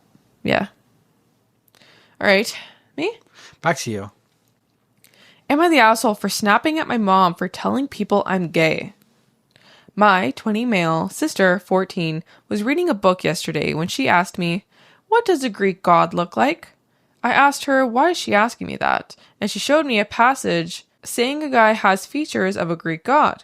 So I told her, muscular and handsome. I noticed my mom giving me a weird look and asked her if something's wrong. She said nothing. Later asked me if I like my best friend, 20 male, because he's tall and muscular. I was taken aback. As it turns out, she had always assumed he and I are gay, which is not the case. I quickly told her we're not gays, but she didn't believe me, saying the way we behave around each other leaves no other possible interpretation. So I told her she should stop trying to interpret and see things that are not there. She said, okay, before telling me she told her best friends that I am gay, but haven't come out to her yet, and that she was worried about me keeping it bottled up inside. I snapped at her for it. I have nothing against gays, but I don't want them to think that I'm one when I'm not, since it'll only lead to awkwardness. Not to mention, one of them has a daughter I have a crush on and might ask out. She said she only told them because she was worried about me and wanted some advice on what to do. Am I the asshole? No. Holy shit. I thought the worst thing that you could do as a parent is make your kids feel so uncomfortable that they would never come out to you if they were gay. I thought like being like the whole like, when are you going to find a girlfriend type of thing, and like make it like that kind of thing, like not leaving any room open for him to be gay and making him think that's shameful to be gay was like the worst kind of parent. No, the other is fucking worse. Like, no, you're gay. You just don't know it yet. Like, won't even let him decide. You're telling me. You're telling him. Like, won't even let him decide for it. Fuck. Top comment says, quoting OP, "The way we behave around each other leaves no other possible interpretation." Unless you guys are playing little phallus fencing, this is a wild statement. Overall, not the asshole. I think the snapping was probably a little much. It does sound like she was genuinely worried and was trying to figure out how to help you, but coming up with random explanations for worries about issues that may or may not exist is a really, really bizarre behavior that it does sort of justify the loss of temper. OP replies, "I did ask her what behavior she's talking about. She thinks my jokes are so lame he wouldn't laugh at them if he didn't have feelings for me." What the fuck? That's so embarrassing. Yo, this mom is fucking psycho. Oh my god, this episode is getting to me. Yeah, you're swearing a lot. I know, I'm trying not to, but oh my god. What a shit mom.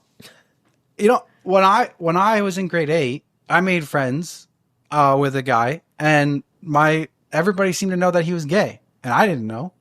And it was the funniest freaking thing, because to me, he was not gay. He was hooking up with chicks. That's how I met him. He took the chick that I wanted to hook up with. That's how like we became friends through that stuff. I guess I don't know. That was later on, but like I became friends with him in grade 8, and my mom and Madison and Kat, so they just like called it out, and they kind of like pointed out some times where he seems to be like gay, and I was like, no, you guys are fucking wrong. This dude pulls chicks. This dude pulls all the chicks. All the chicks love him. But now thinking back, like he did hook up with chicks and pull chicks, but he was also best friends with all the girls and wasn't friends with any of the guys, which was just a little bit more feminine tendencies. But I think he just didn't really know in grade 8. Yeah. And pulling chicks is just, at that point, was just like making out. Mm-hmm. So I don't really know. I know like later on, like, yeah, he did come out and he was and stuff. But like, I couldn't see that, because me in grade 8, I'm like, dude, I've seen it. I've seen him hook up with girls. I've seen him making out with girls. You guys are wrong. But there was one part where he said, at the end of the post that I didn't really like. He says, I have nothing against gays, but I don't want to think that I'm one of them since it'll only lead to awkwardness. I didn't like that sentence. Yeah, I because don't know that. I don't think that anybody's sexuality is anybody else's business. Whether you are or you aren't gay, I don't think it matters. I don't think it's anybody else's business. So I don't think that there's anything wrong with people thinking you're gay or straight, because I don't think people should be thinking that at all. Like, if I've been through a lot of jobs, and I've gone through some jobs, and some people have like tried to make some comments like, oh, it must be gay and stuff. And I would literally be like, so what if I am? Is that any of your fucking business? It's literally not. It has nothing to do with you. And they're like, oh, so you are. And I'm like, yeah, like, I don't know. I would lead into it. Like, I don't care, because it pissed me off, because I'm like, nobody should be treated differently for whatever their sexual orientation is. And it's nobody else's business what that sexual orientation is. So the part where he says, I just don't want them to think that I'm one of them, is like, I don't Lead love to awkwardness. Like, lead to awkwardness. I don't love that. That doesn't, it's not like, even if you were, if they thought you were gay and you aren't gay, like, how would that lead to awkwardness? Like, that wouldn't just automatically make them attracted to you just because you're gay. Exactly. So I didn't love that. But then when he says, one of her daughters I have a crush on and I want to ask out, then I'm like, Yeah. okay, like, that's kind of valid. Yes. But when you were reading that, I was just like, I don't like that. But, you know, he's 20 and he's young and stuff and doesn't always have that opinion. But I just don't think anybody's sexual orientation is any other person's business. Mm-hmm. Agreed. Okay. Moving on. Okay. Back to me. All right. I think I've saved my best one for the last one. Oh, okay. Are you ready for this? Yep. Going from best of writer updates. Hairstylist has been taking / keeping my hair. Okay. Am I ready for this? Got some voodoo stuff. I am weirded out. I'm also going to be vague because obvious reasons. I am 30 female and my stylist is in 40s. I got my haircut today at a stylist that I've been using for about 9 months. I think this is my 6th appointment with them. I usually do a trim or a cut / style. Today, I went from long hair, high, lower back, to an A-line bob. Again, since I started seeing this person, I usually get current style maintenance / trim. This time was a dramatic length adjustment, so they took a picture of the cut length in the floor to add to their social media, then intending to add before / after pics too. That is totally fine and normal.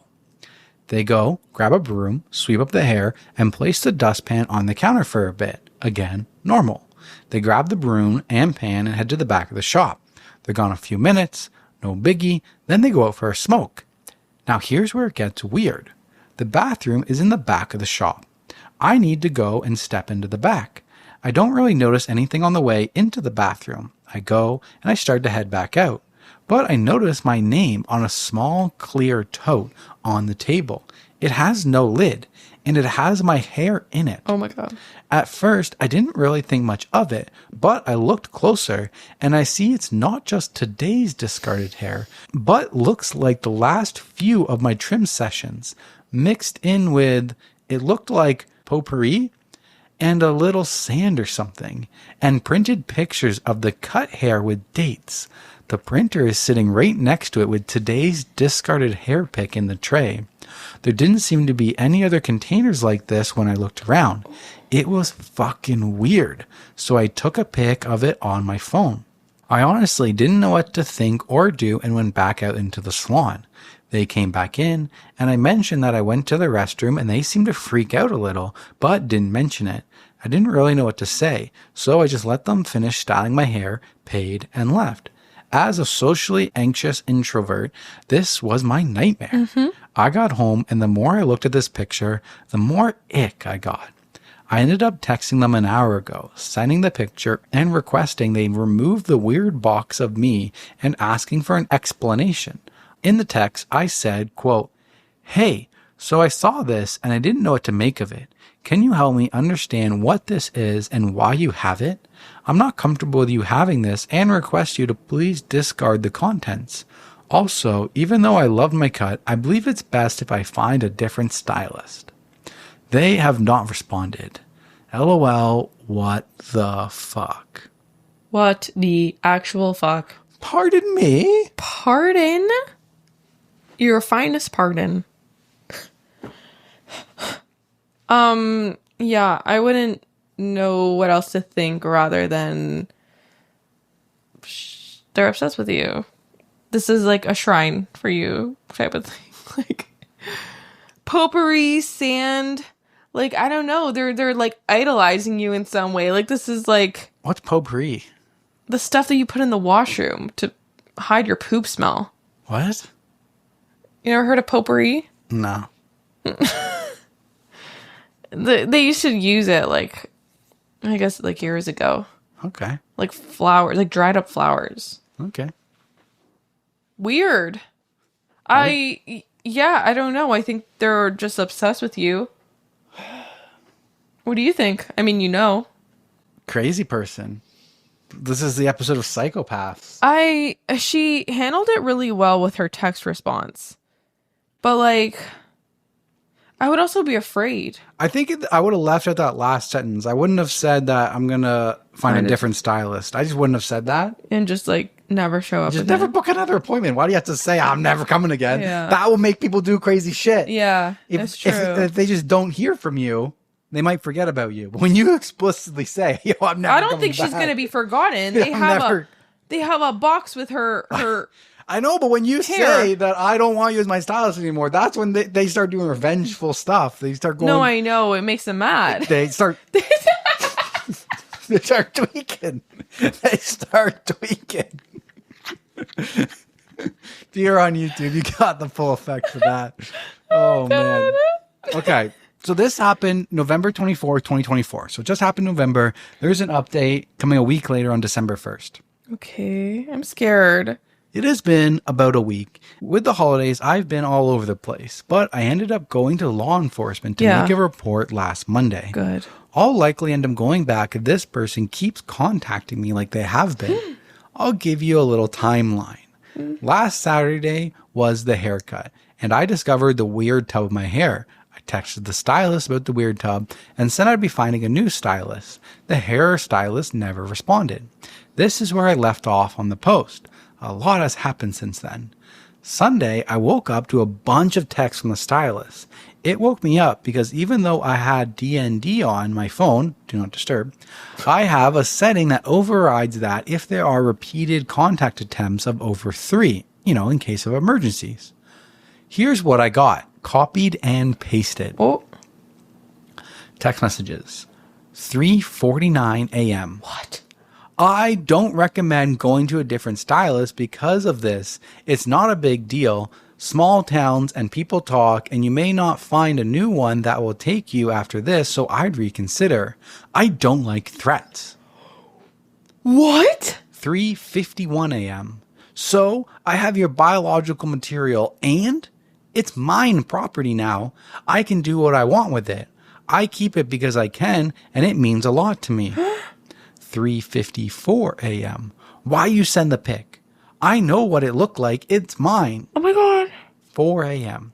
You need to respond to me because I think it's a misunderstanding about what this is. And if you're saying you are switching stylists, it has me triggered. I do good work. Clappy emoji. You said so. 4:04 a.m. I also charge $350 client separation fee. So you can't just say you're switching stylists with no consequences. And I know you said you already tried a few people before me. There's not many beauty people in the area. 4:11 a.m. Asking for an explanation for a stylist having hair in a salon is crazy. Where else would you find hair at? I didn't do nothing wrong, but I will get rid of it if you're going to cry about it. But only if you say you won't be switching to anyone else for your hair care. You mean a lot as a client and always tip well, and I do good work, so it doesn't make sense, and you know that, so maybe don't threaten someone who does your hair or hurt their love by making accusatory statements. Oh my. I actually feel sick. I'm so afraid. So P goes on and continues. I didn't respond to any of those that morning because it was so insane to me. I need to process things fully before I make a decision on how to deal with it. So I just didn't respond. Sunday afternoon, I started getting phone calls. This person called me 14 times that afternoon. About every other phone call, they left a voicemail. Most of the voicemails just said, call me back or text me back, but 2 of them were unhinged. I'm going to paraphrase, but the gist of the first one was, it sounds like they're crying and they say, call me back. I'm getting scared you won't come back to me for your hair for real. I just like how your hair feels. That's why I kept it. Call me. The second unhinged message was left late Sunday night at 11:38 p.m. and it said, I got rid of it except for one lock. I found out I like watching your hair burn more than I like keeping it. I didn't respond to any of those messages, calls, or texts. The whole thing had me freaked out now. I decided by that time I was taking Monday off work to go to the police. Even if they couldn't do anything, I wanted a filed report of the weirdness. I woke up Monday to an email from the stylist with an invoice of $375 for client breach of contract fee as the chargeable line item. Again, copying and pasting here. The email body was just, quote, for being a bitch. It was sent from their business email too, so they're really doing everything they can to ruin themselves. Even if I had a contract with this nutter, which I don't, the original amount she said was for $350. They can't even get their extortion fees right. I did email them back stating that we had no contract and to cease all further communication with me from this point forward. I got ready to start heading to the police station around 9:45 Monday morning. I live in a rural area, so there are portions of my drive to and from our main town that doesn't have cell reception. When I finally got to town, I had 4 voicemails. I knew immediately who they were from. I talked to one of the officers on staff. They took my statement, a copy of the email, asked me to forward all the texts and screenshots of the numbers of calls. They said at the least the calls and texts could be considered menacing and harassment, but the voicemail where they mentioned how they like burning my hair was potentially concerning. The officer advised I contact a legal representative in case this person tries to take the bogus invoice to a civil suit court.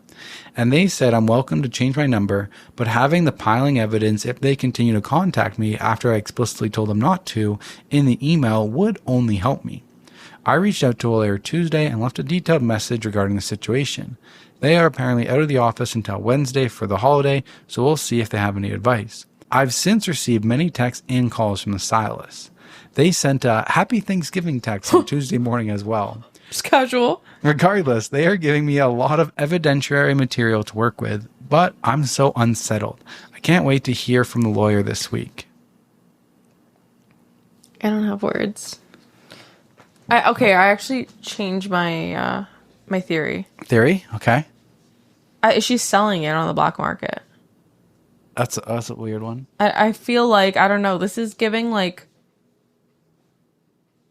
it's giving like the same vibe as like, and it's not the same vibe, but I don't know why it's like coming to me, but like a trafficking vibe or something, like I don't know. Jesus. Like they're selling it to people. You're dark. That's what I don't, what else would it be for? Like shrine. Just from the She had it mixed in with potpourri and yeah, sand. I think she's selling it to people. With potpourri and sand, you don't think she'd just be selling the hair by itself? Yeah. I don't know. Your hair's long. Yeah. Do you think if you went in and you went for like a really short cut, do you think that they would try and turn your hair into a wig? No. No? And my hair's not that long. Oh, okay. When I was in grade 6, I had this teacher, and she always had her hair, and it was down to her butt. It was the longest hair I've ever seen in my life. And she always had it in one single braid that just went all the way down. It was the longest hair I've ever seen. It was like a rope. It was like Rapunzel. That's why it's like the only teacher that I remember throughout like my whole grade school. Just her blonde hair, just so long. Yeah, I don't know. When they said, so I have your biological material and like that to me is giving black market. I don't know why, but did anyone else think that? I actually don't think this is personal towards her. I think this is like she does this for all clients. You think so? Yeah. Okay. So there's another update. I woke up to a few new comments and requests for updates. Firstly, I am okay and safe for now. The person has continued to contact me on a regular basis via phone and email. I do have personal protection that I'm comfortable with and can wield with accuracy. But I am nearly certain this person does not know where I live, so I don't anticipate any type of confrontation here. Bro, sometimes when you go to like your hairstylist, and don't they ask for your info of like what your address is? No, my hairdresser does not have my address. Like when you sign up for like accounts with things. Never an address. Sometimes they ask for addresses. No. Now I'm trying to think about when did I give my address away where I fucking should watch out from now on. Never have I ever been asked for an address at a hairdresser. God damn. Our house and property has complete camera coverage as well. If anyone/anything shows up, we're well aware. I will be posting more in-depth update with more text and emails up to this point and regarding a specific incident that happened on Friday. On Tuesday, I have an appointment to speak with another officer then to discuss the potential criminal action and legal consequences for the stylist as a result. Thank you all for your concern and the validation that this is absolutely insane. I'll leave you with a text from this past week. One I think you'll all enjoy? Question? Used for a model of how not to make friends. Once again, copied and pasted. 5:12 a.m. Don't never say never. You're never coming back. Don't make me laugh. I don't want your ass back. You can beg me though. Might help. Okay, maybe it is personal. I honestly don't know. I think it's personal. Like this, the person's in her 40s and she just waited this moment to just tweak out over the infatuation she had with one of her customers. This is insane. I'm honestly so scared. Like, I feel like I'm watching like a thriller horror movie. I'm like, I mean, listening. Yeah, but it's playing out in my mind, you know? Oh, okay, yeah. Last update. This one comes in at December 12th. This situation and update may not be as satisfying as many would have hoped, but here it goes.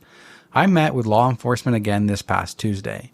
My husband and I drove over early that morning because I was also meeting up with the lawyer I'm working with.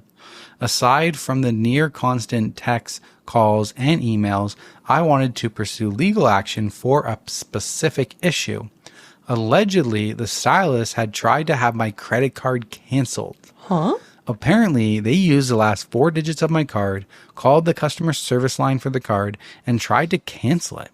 I got a call from the fraud department shortly after this person attempted to do this, trying to verify everything, to see if I actually wanted to close my account and dissolve my credit line with them. To be clear, the stylist was not successful in their alleged attempt. They couldn't provide the basic information you need for such things like my actual last name. It's unusual, and they gave a name that was almost similar. The date of birth, the address, etc. Apparently, they thought they could accomplish this with just my name, phone number, and the last 4 digits of the credit card. I didn't cancel the card, but did request a new one, for obvious reasons. I had no clue why they would want to cancel my card. To inconvenience me? Yep. That's exactly why, allegedly. When I spoke with the credit card company, they agreed to send over the recording of the person that called, as well as the phone number the call originated from, as long as the request came from the law enforcement with a warrant. They gave me a phone number and reference number for the police to reach out directly. The officer began working on that immediately, so that is in progress. I went to my phone company over the weekend. I had my phone number transferred to an old phone so I could still receive calls and texts there, but got a new phone number for my actual phone. The old phone and phone number has been turned over to the officer assigned to my case. They did go and speak with this person yesterday. Apparently, they are horrified I went to the police and had no idea any of their crazy could be chargeable offenses. Oh my God. According to the officer, there has been no further communication via text or call since their visit, and I haven't received any other emails. A temporary protection and no contact order has been issued against them until the first court date. I also reached out to the State Board of Licensing with all this information and my complaints. All I can say is they are investigating. Outside of that information, I am limited on any other information I can share since a legal process against this person has officially begun. We're just waiting to see how this all plays out. It's been a long few weeks. I'm hoping for the best here. I'm already so relieved to no longer be getting calls, texts, or emails constantly. Thank you all for the concern, advice, and good wishes. This was meant to be an outlet for me to vent and process, and I'm so grateful that you have allowed me to do that with a huge amount of support you have given. Okay, I have another theory. Okay. Okay, this is dark. Dark? She was planning on killing her.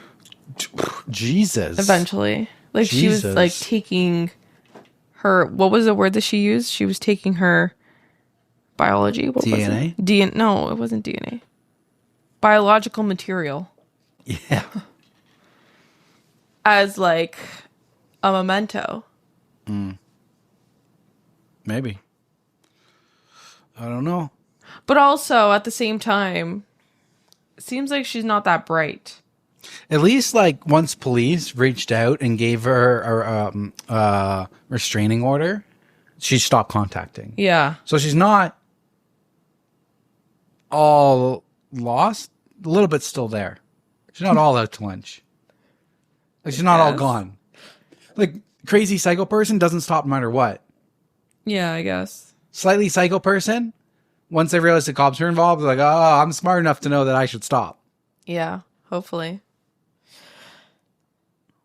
I don't know what I would do in this situation. I think I would honestly, like, truly move. Like, in this situation, I'm just imagining, like, my hairdresser doing this to me, and I would not feel safe to, like, walk the streets of Toronto. Like, I would just be... I'm moving. I would be terrified. I'm going to Alberta. Like, actually, though. No, but literally. No, but, like, literally. No, but, like, literally. I'm gone. If someone is this psycho, it's like, how much do I enjoy living where I am? Like, I don't care that much. I like my life. I could leave. Because, like, literally, though, like, yeah, you get a restraining order, but cool. Who's gonna, like, that doesn't stop them crazy people? That doesn't stop them. Exactly. Right? Crazy people are not gonna... It's not a physical barrier. Restraint. Yeah. They don't have a chain ball attached to their ankle. They can still come for you. I think I would honestly, truly have to move provinces. Or at least cities, towns. Yeah, maybe. Maybe not to Alberta, but... Like, I can only imagine, like, bro, you say you live in a rural area, small town. You just happen to be, like, going to get groceries in the town. She spots you, and then she follows you home. Now she knows where you live. And then, like, 3 years later, you're wide awake in the bed. I'm scared. You wake up in your bed, and she's, like, sniffing your hair. Stop! And you're strapped down on either side of your bed. And you can't move. She's smelling your hair. She's cutting your hair as you're sleeping in bed. She's like, I got you. You know you can get away. You can get away from me. Dad found you. Your hair is mine. I'm actually terrified. People are psycho. People can be crazy, so. I think this was the best story. I think so. But also the most terrifying. What the? Right. This would have been good for a Halloween episode. Oh my goodness. No, there's nothing Halloween about that, babe. That's just pure terrifying. Yeah. The one before, haunted. Oh yeah, the spooky stories. No. Survival story. She survived the hairdresser. Actually, though. Jesus. You know what always makes me nervous? When I'm in the hairdresser, lately, when I was younger and I got haircuts, they just went in, they buzzed it, and that was it. All the places I go to now in Toronto, they all get fancy. They pull out the straight razor at the end and they start doing my edges up. I'm like, doing my edges. Every single time the dude breaks out the straight razor, the only thought I have is he's going to slit my throat like a freaking movie. Oh yeah, I have thoughts like that too. All like he does it on like up around my ears and like right here, and he'll do the back of my neck. And then sometimes before I started growing the beard out, they would kind of like trim away the beard hair on this side. And every single time I'm just like, how easy would it be? Intrusive thought. How easy would it be for this dude just to be like, I don't like this customer. I'm ready to fucking go to jail. And I'm the one he fucking chose. Slit throat. Fucking dead. That's an intrusive thought. We should actually do an episode on intrusive thoughts, maybe. That's like potential. Like crazy stories, like you let your intrusive thoughts win. Type it in. Put it in the Google Doc. I will. I get the most frequent intrusive thought that I have is me falling on my face and breaking my teeth. I think the most intrusive thought I have is me falling off the balcony every time I go out on it. Yeah. Oh, yeah. This was a really great episode. This was a good episode. I had Did a lot of you guys fun. have fun? I still have 2 stories left over that I guess we'll have to move to Patreon. Yeah. So I got one that's called A Person Keeps Using My Email Address. And the other one is my, quote, best friend turns out to be crazy and is ruining my wedding. Oh my gosh. Okay. Okay, so I have one story that has an update titled, Am I the Asshole for Calling My Coworker Work Sister After She Called Me Work Wife? That'll be on the next episode. And then for Patreon, I have, Am I the Asshole for Not Giving My Girlfriend My Social Security Number so she can run a background check on me? My boyfriend gets so jealous over his brother's girlfriend that he cries until he vomits. And today I fucked up by letting my mom use my butthole Vaseline. What the fuck? Yo, she probably used it like for her lips like you do. Fuck. Gross. That's going to be good for Patreon. Yes. If you guys are new, we do have bonus episodes that come out every Friday on Patreon. And right now, there's 35 episodes on Patreon. And they're all about an hour and a half long. So that's like 35, put it in half, 17, make it 15. I don't know. That's like 50 hours of bonus Patreon content. Good math. And if you want to know a little bit more about Denver and Teresa, we give you a little bit more unfiltered life updates and stuff like that. We give you a little bit of a more inside look on us wonderful people. Yes. If you guys are new, thank you guys for coming along. We're going to kind of transition into Q&A segment, which I think I kind of want to just rename it the comment section because they're not always questions, but whatever. Q&A/comment section. We're going to do that, and then we'll do some little life updates. I'm going to start. There was one that was actually posted on our subreddit, ThreadTalk Podcast. If you have any of your own stories that that think will fit in future episodes and you want to tell us your hilarious story and you want us to read it, you can always check out the ThreadTalk Podcast. So this one, title, Onyx Storm. Oh. Dearest Denver and Teresa, as next week the long-awaited release of Onyx Storm is coming, could we get an update on your thoughts about the book? You guys are why I opened The Fourth Wing and Speed Red Iron Flame. I'd love to hear your thoughts and maybe even theories on what's to come. Oh my god, I'm so happy. So I love that we got people reading this book. It's so good. So I want to talk about this on a spoiler free. So if you haven't read The Fourth Wing and Onyx book, I'm gonna give you a little quick bit of why you should read it, and then I recommend you sign off. And if you go down below, there's timestamps for when the next segment will start, so it's easy for you to skip spoilers.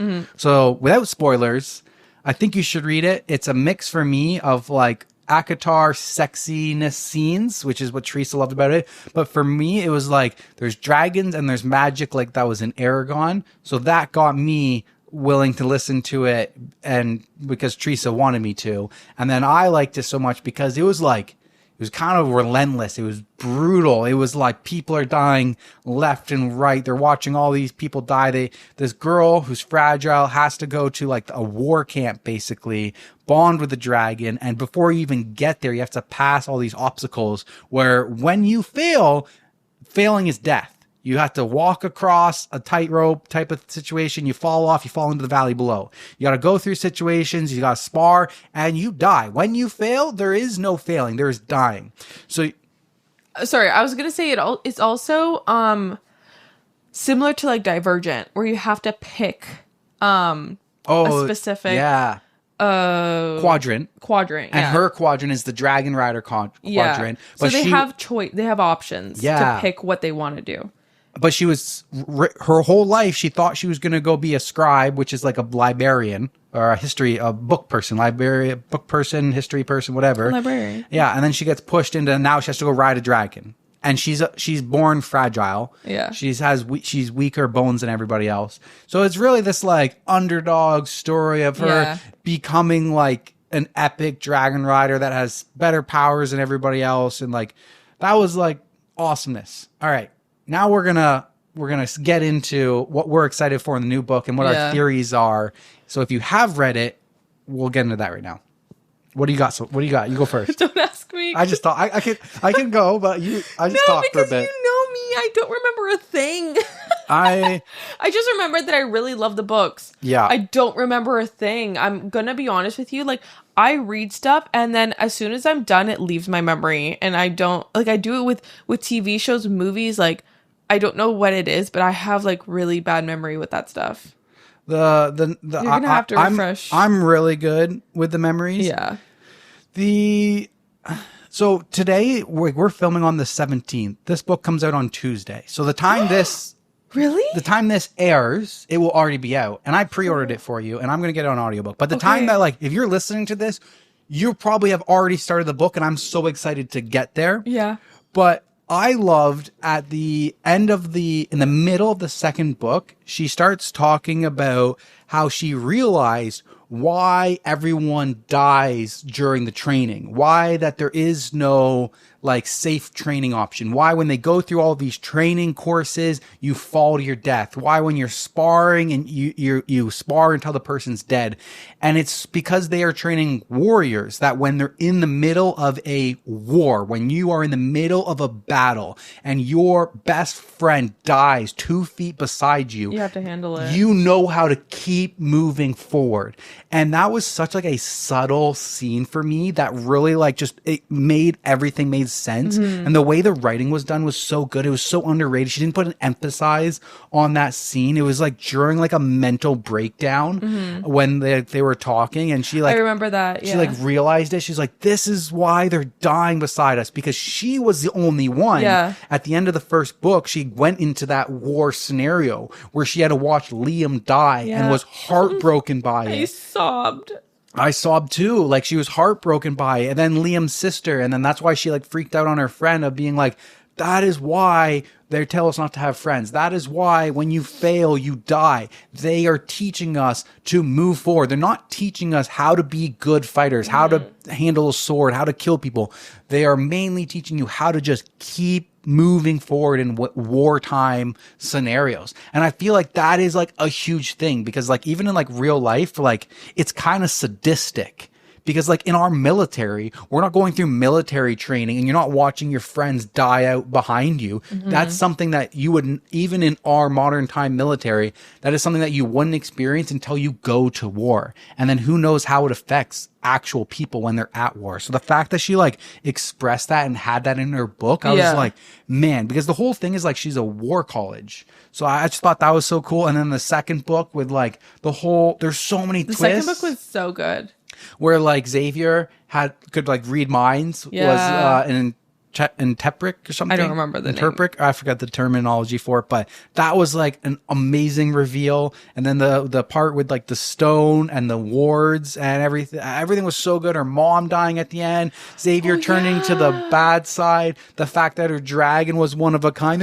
I'm so excited for the next book. There's so many good twists and turns of the whole series that is just incredible. And like the whole final battle of the second book where she like jumped from dragon to dragon and she has lightning, it's so sick. Even when we were listening to the first book, before she got her powers, I was like, yo, it's gonna be lightning. She's gonna shoot lightning bolts out of her hand. Didn't exactly work out that way, but in the second book she got there where she was shooting lightning bolts out of her hand. So that's why I'm so excited for it. I don't really have theories. Like I said, like I don't have any theories. I know I did when I was reading the book, but I just like I don't remember it right now. Yeah, I guess for me, like theories, like she's gonna have a second power. Oh yeah, because she has 2 dragons. I wonder if wait, but didn't they already? Like she said, slowing the time was not a power. Okay, yeah, it was a power because she was not a full-grown dragon yet. What's the dragon's name? I don't know. Adriana. I don't know. Is it but Adriana? The power was because she was still a baby, and that power disappeared when she reached adulthood. Yes, it was a temporary power. Oh yeah, that. Yeah. So she still has a second signet that's going to come out. Yes. What do you think it's going to be? She can heal people from the dead. It has to be something with like, because it's what they. It's what they are. It's like based on them. Yeah. I feel like lightning is because she is so strong-willed. Even in her weak shell, she is so mentally strong, and that's why she got lightning. Yeah. And I think the other thing will be healing because I think it's healing. She's fragile. Yeah. So that's why I want it to be healing. Yeah. So I don't know. But other than that, something healing. Right? Maybe not like physical healing like that other person. If it's not, then I want it to be freaking teleporting. I want her to be able to like winnow. Yeah, but how would that like align with her character? It wouldn't really. Wouldn't. Yeah, it wouldn't really. But yeah. I'm really excited. I'm excited. Audiobooks. That means on Tuesday, I will finish my other book this weekend then. I don't know when I'll have the book done though. I might have the book done by the time we record the next episode. So we'll have to see. But you'll get an update of how far along we are in the next update.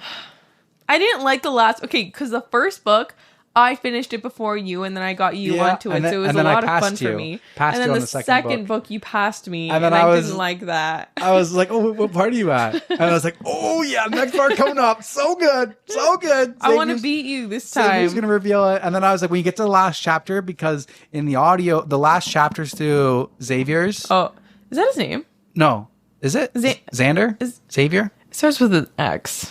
What is this book called? Fourth Wing. Yeah. This is Xaden. Xaden, that's what it is. Xaden. Wait, did you say Xaden went to the dark side? Yeah. At the end of the he takes the power from the ground. He becomes what they're fighting. Oh my god, I forgot that. Yeah. Yes. Wait. Oh, I think one of my theories is the big bad guy, the baddest of the bad guys is her dad. Because we never... She doesn't know her dad? Her dad died. Oh, her dad died, like her brother. Yeah, I don't fully remember, but I think her dad is still alive and he's the bad guy. All comes around. That's my theory. The last chapter is done from Xaden's POV. Yeah. And in the audiobook, his voice is so goddamn sexy, whoever they got for the audiobook. I was like, I wish I sound like that. Goddamn. I'm not gay, but this sounds nice.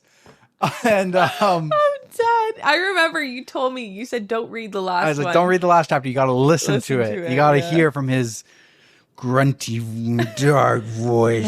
My name's Xader. Xaden. It was really good. Oh my gosh. Okay, can't wait. Okay, so yeah, that's what we got for that. And then we had some other funny comments. Let's see.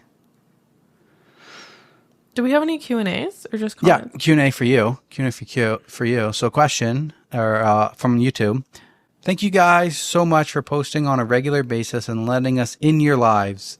I can't wait to see you guys grow. I've been a fan since day one on Spotify and moved over to YouTube. I gotta say, Teresa, you have any hobbies? I would love to know. Your curls are starting to pop more. Denver, you have most of the same hobbies as my partner too. I think it's hilarious when you ask for other people to play games with you or talk sports with. Y'all are the best to listen to and your banter is heartwarming. Have a great New Year's. So Teresa, what do you got? What are your hobbies, Teresa? Tell them what your hobbies are. Okay. I hate this question. I hate when people ask me what my hobbies are. Honestly, like, okay. If hobbies include reading, I'm really into reading. Especially recently. I also like to color. Yeah, I was going to say coloring and painting. Painting. Yeah. I've been tapping into like my creative side recently, although I would consider myself not creative. Like I know how to like follow like you're coloring a coloring book. Yes, exactly. I am coloring an adult coloring book, and it's a lot of fun. Like that is like the most creative I will get. I don't know how to create my own pictures. I don't know how to draw or anything, but I like coloring. It's fun. And it like helps with my anxiety and stuff too. So it's yeah, I would say those two. And then I think Taylor Swift is a huge hobby of mine, honestly. That's your biggest hobby, Taylor Swift. I like if that's cringe, I don't care. Like I'm cringe, but like no, you're a Swiftie. I just like she consumes me, especially during the Eras tour. Like she really consumed me. And now that the Eras tour is done, like I'm honestly depressed. I went on TikTok for the first time today and in like days, and the first thing that popped up on my feed was the last surprise song of Long Live New Year's Day and the manuscript, and I was literally sobbing. And I still have what are they called? Kanaya and Terry and Kanaya on Patreon. Sorry, they have their own Patreon, but they create content where they react to Taylor Swift songs. She loves it. And I love it. Like, I literally cannot get enough of it. I just, like, in the evenings now, like, I don't watch a show. I don't scroll on TikTok. I'm either reading or watching their videos on, like, literally in this chair. I've learned to, like, come in the den and just, like, I don't know, be by myself and kind of just do my hobbies by myself. And that's literally all I have. Like, I guess, like, going for walks and stuff. I like walking. If walking is a hobby, sure. And then I guess like shopping for clothes, but even like no, I wouldn't even say a that. hobby. Yeah, you just get excited for it, but that doesn't really make it a hobby. It's not a hobby. Yeah, I'd say like you love Taylor Swift theories, Easter eggs, rabbit holes. Yeah, Taylor Swift stuff you love, and then the drawing and reading. Yeah, I'm kind of boring, but honestly, it's okay. I don't care. Like, I think if we didn't, I feel like when we live at the property, you're gonna develop other hobbies. Like right now we live in a condo in downtown Toronto. Like there's not much else to do. I think that's gonna be the opposite. Well, I think like maybe you'll find like maybe you like gardening, maybe you don't, maybe you like grass, maybe you don't. I think I will like gardening. In the last couple of years, I've been really liking the outdoors more. Yeah. So I am excited to go to somewhere that's secluded and more rural and have more nature. And we'll have space for stuff. Like I'll have the garage. So if like you want to do something in there, I'm going to buy you a dirt bike. We're going to like, maybe you'll enjoy riding dirt bikes more.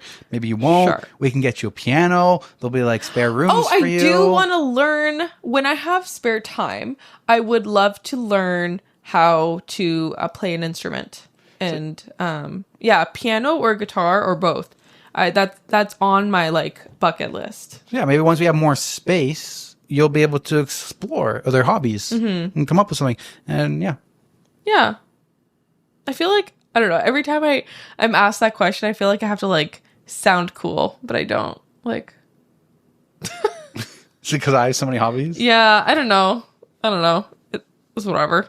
That's okay. You travel. And you like if you like travel is expensive, but if of course. Wasn't like you would prefer to find things to but do. That's everybody. Like that's mostly everybody. Not always. I don't know.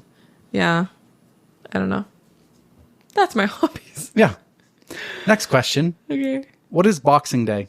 Oh, that's not a question. It has a question mark on it. Yeah, I answered them already. Well, I didn't know that Americans didn't have Boxing Day. Yes, you did. No, I didn't. Not until you told me. And I saw that comment. You did, because I remember we mentioned it. We said American. Maybe you didn't. I don't know. I don't think I did. If I did, I don't know. But I didn't know Americans didn't have Boxing Day. Yes. Just a Canadian thing. So do you have to go to work after Christmas? On the 26th of Christmas. Is that a working day for you guys? Because that's a national holidays for us. That's a good question. Like that is like, it's a national holiday. Christmas and Boxing Day are two national holidays for us. Yeah. That's what makes Christmas so good, is because it's actually like a 2-day national holiday. Yeah. And you get Christmas Eve, usually half day. I guess it's similar to your Thanksgiving. It's a Black Friday. Because we don't have Black Friday. Black Friday is not a holiday for us. We don't celebrate the same Thanksgiving Day as you guys either. True. It's just a sales I'm saying day you guys because Americans are majority of listeners here. But you guys are Americans. But yeah, Boxing Day is just the day after Christmas. Okay. And then there's another comment that says, I had to delete my first comment so I could comment again. Fun fact. Denver, did you know cats actually domesticated themselves? It's one of my favorite things about cats. Opportunistic little murder machines.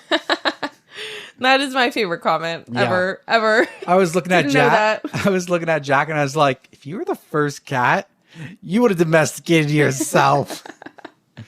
Luna? No, hopeless. I did see like a little animated skit back in like Egyptian times with like the pharaoh in Egypt, and it was like a group of cats and they were all chilling and they came out of the forest. They're like, what the fuck are these fucking things over here?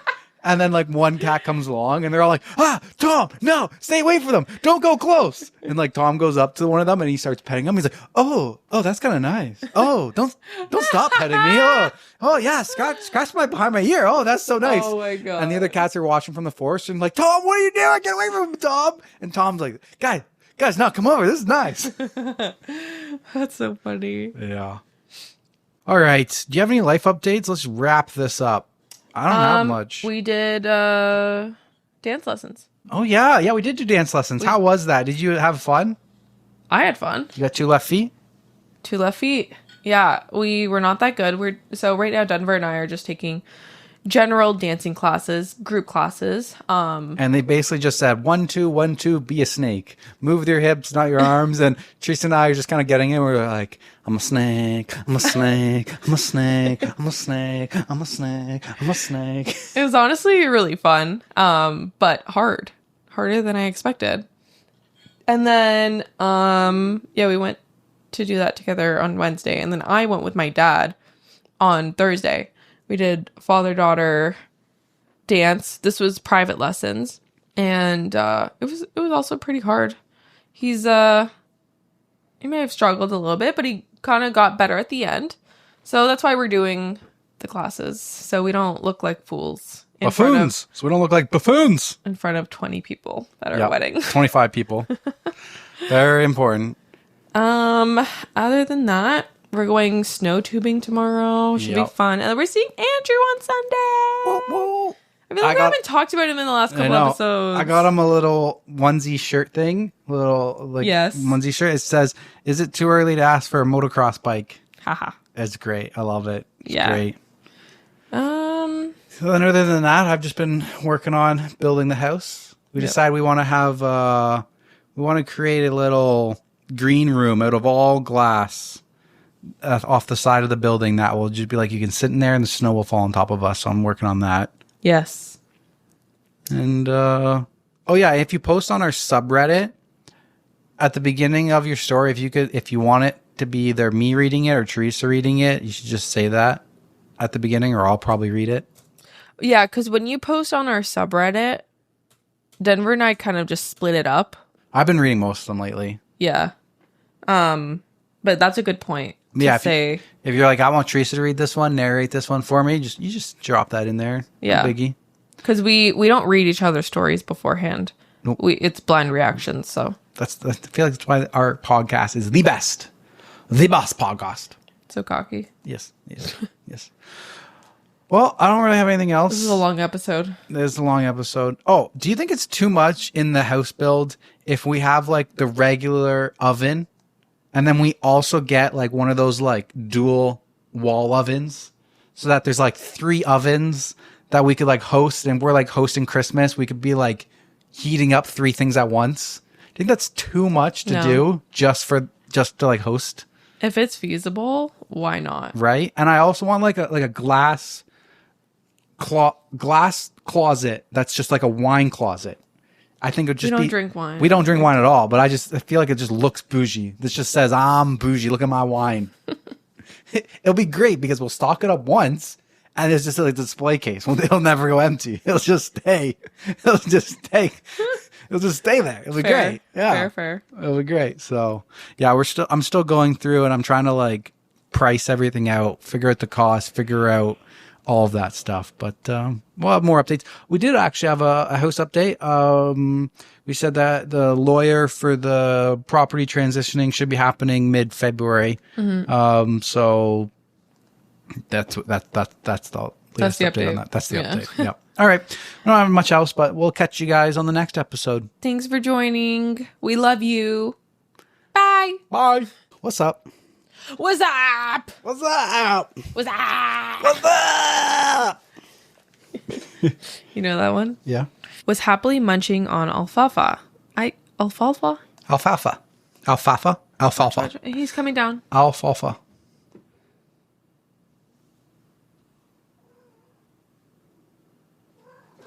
It was right after. Alfalfa. Yeah, that's it. Should I redo that? Sure. I feel like I'm like the horse person. I should know how to say that correctly. Alfalfa. That's a mouthful. Alfalfa. Alfalfa. Alfalfa. Alfalfa. Compilation. Compilation. Compilation. Is it not compilation? Compilation. Compilation. No, it's not. It's spelled that way. It's compilation. Compilation.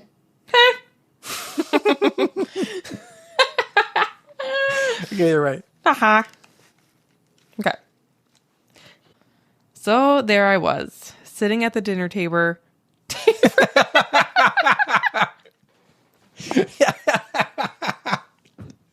Damer. Damer. What the heck was that? Ew. Damer. Oh, God. Okay. The bloopers are going to be lit on this one. Okay. A few months ago, one of her favorite influencers gave birth and... Influers?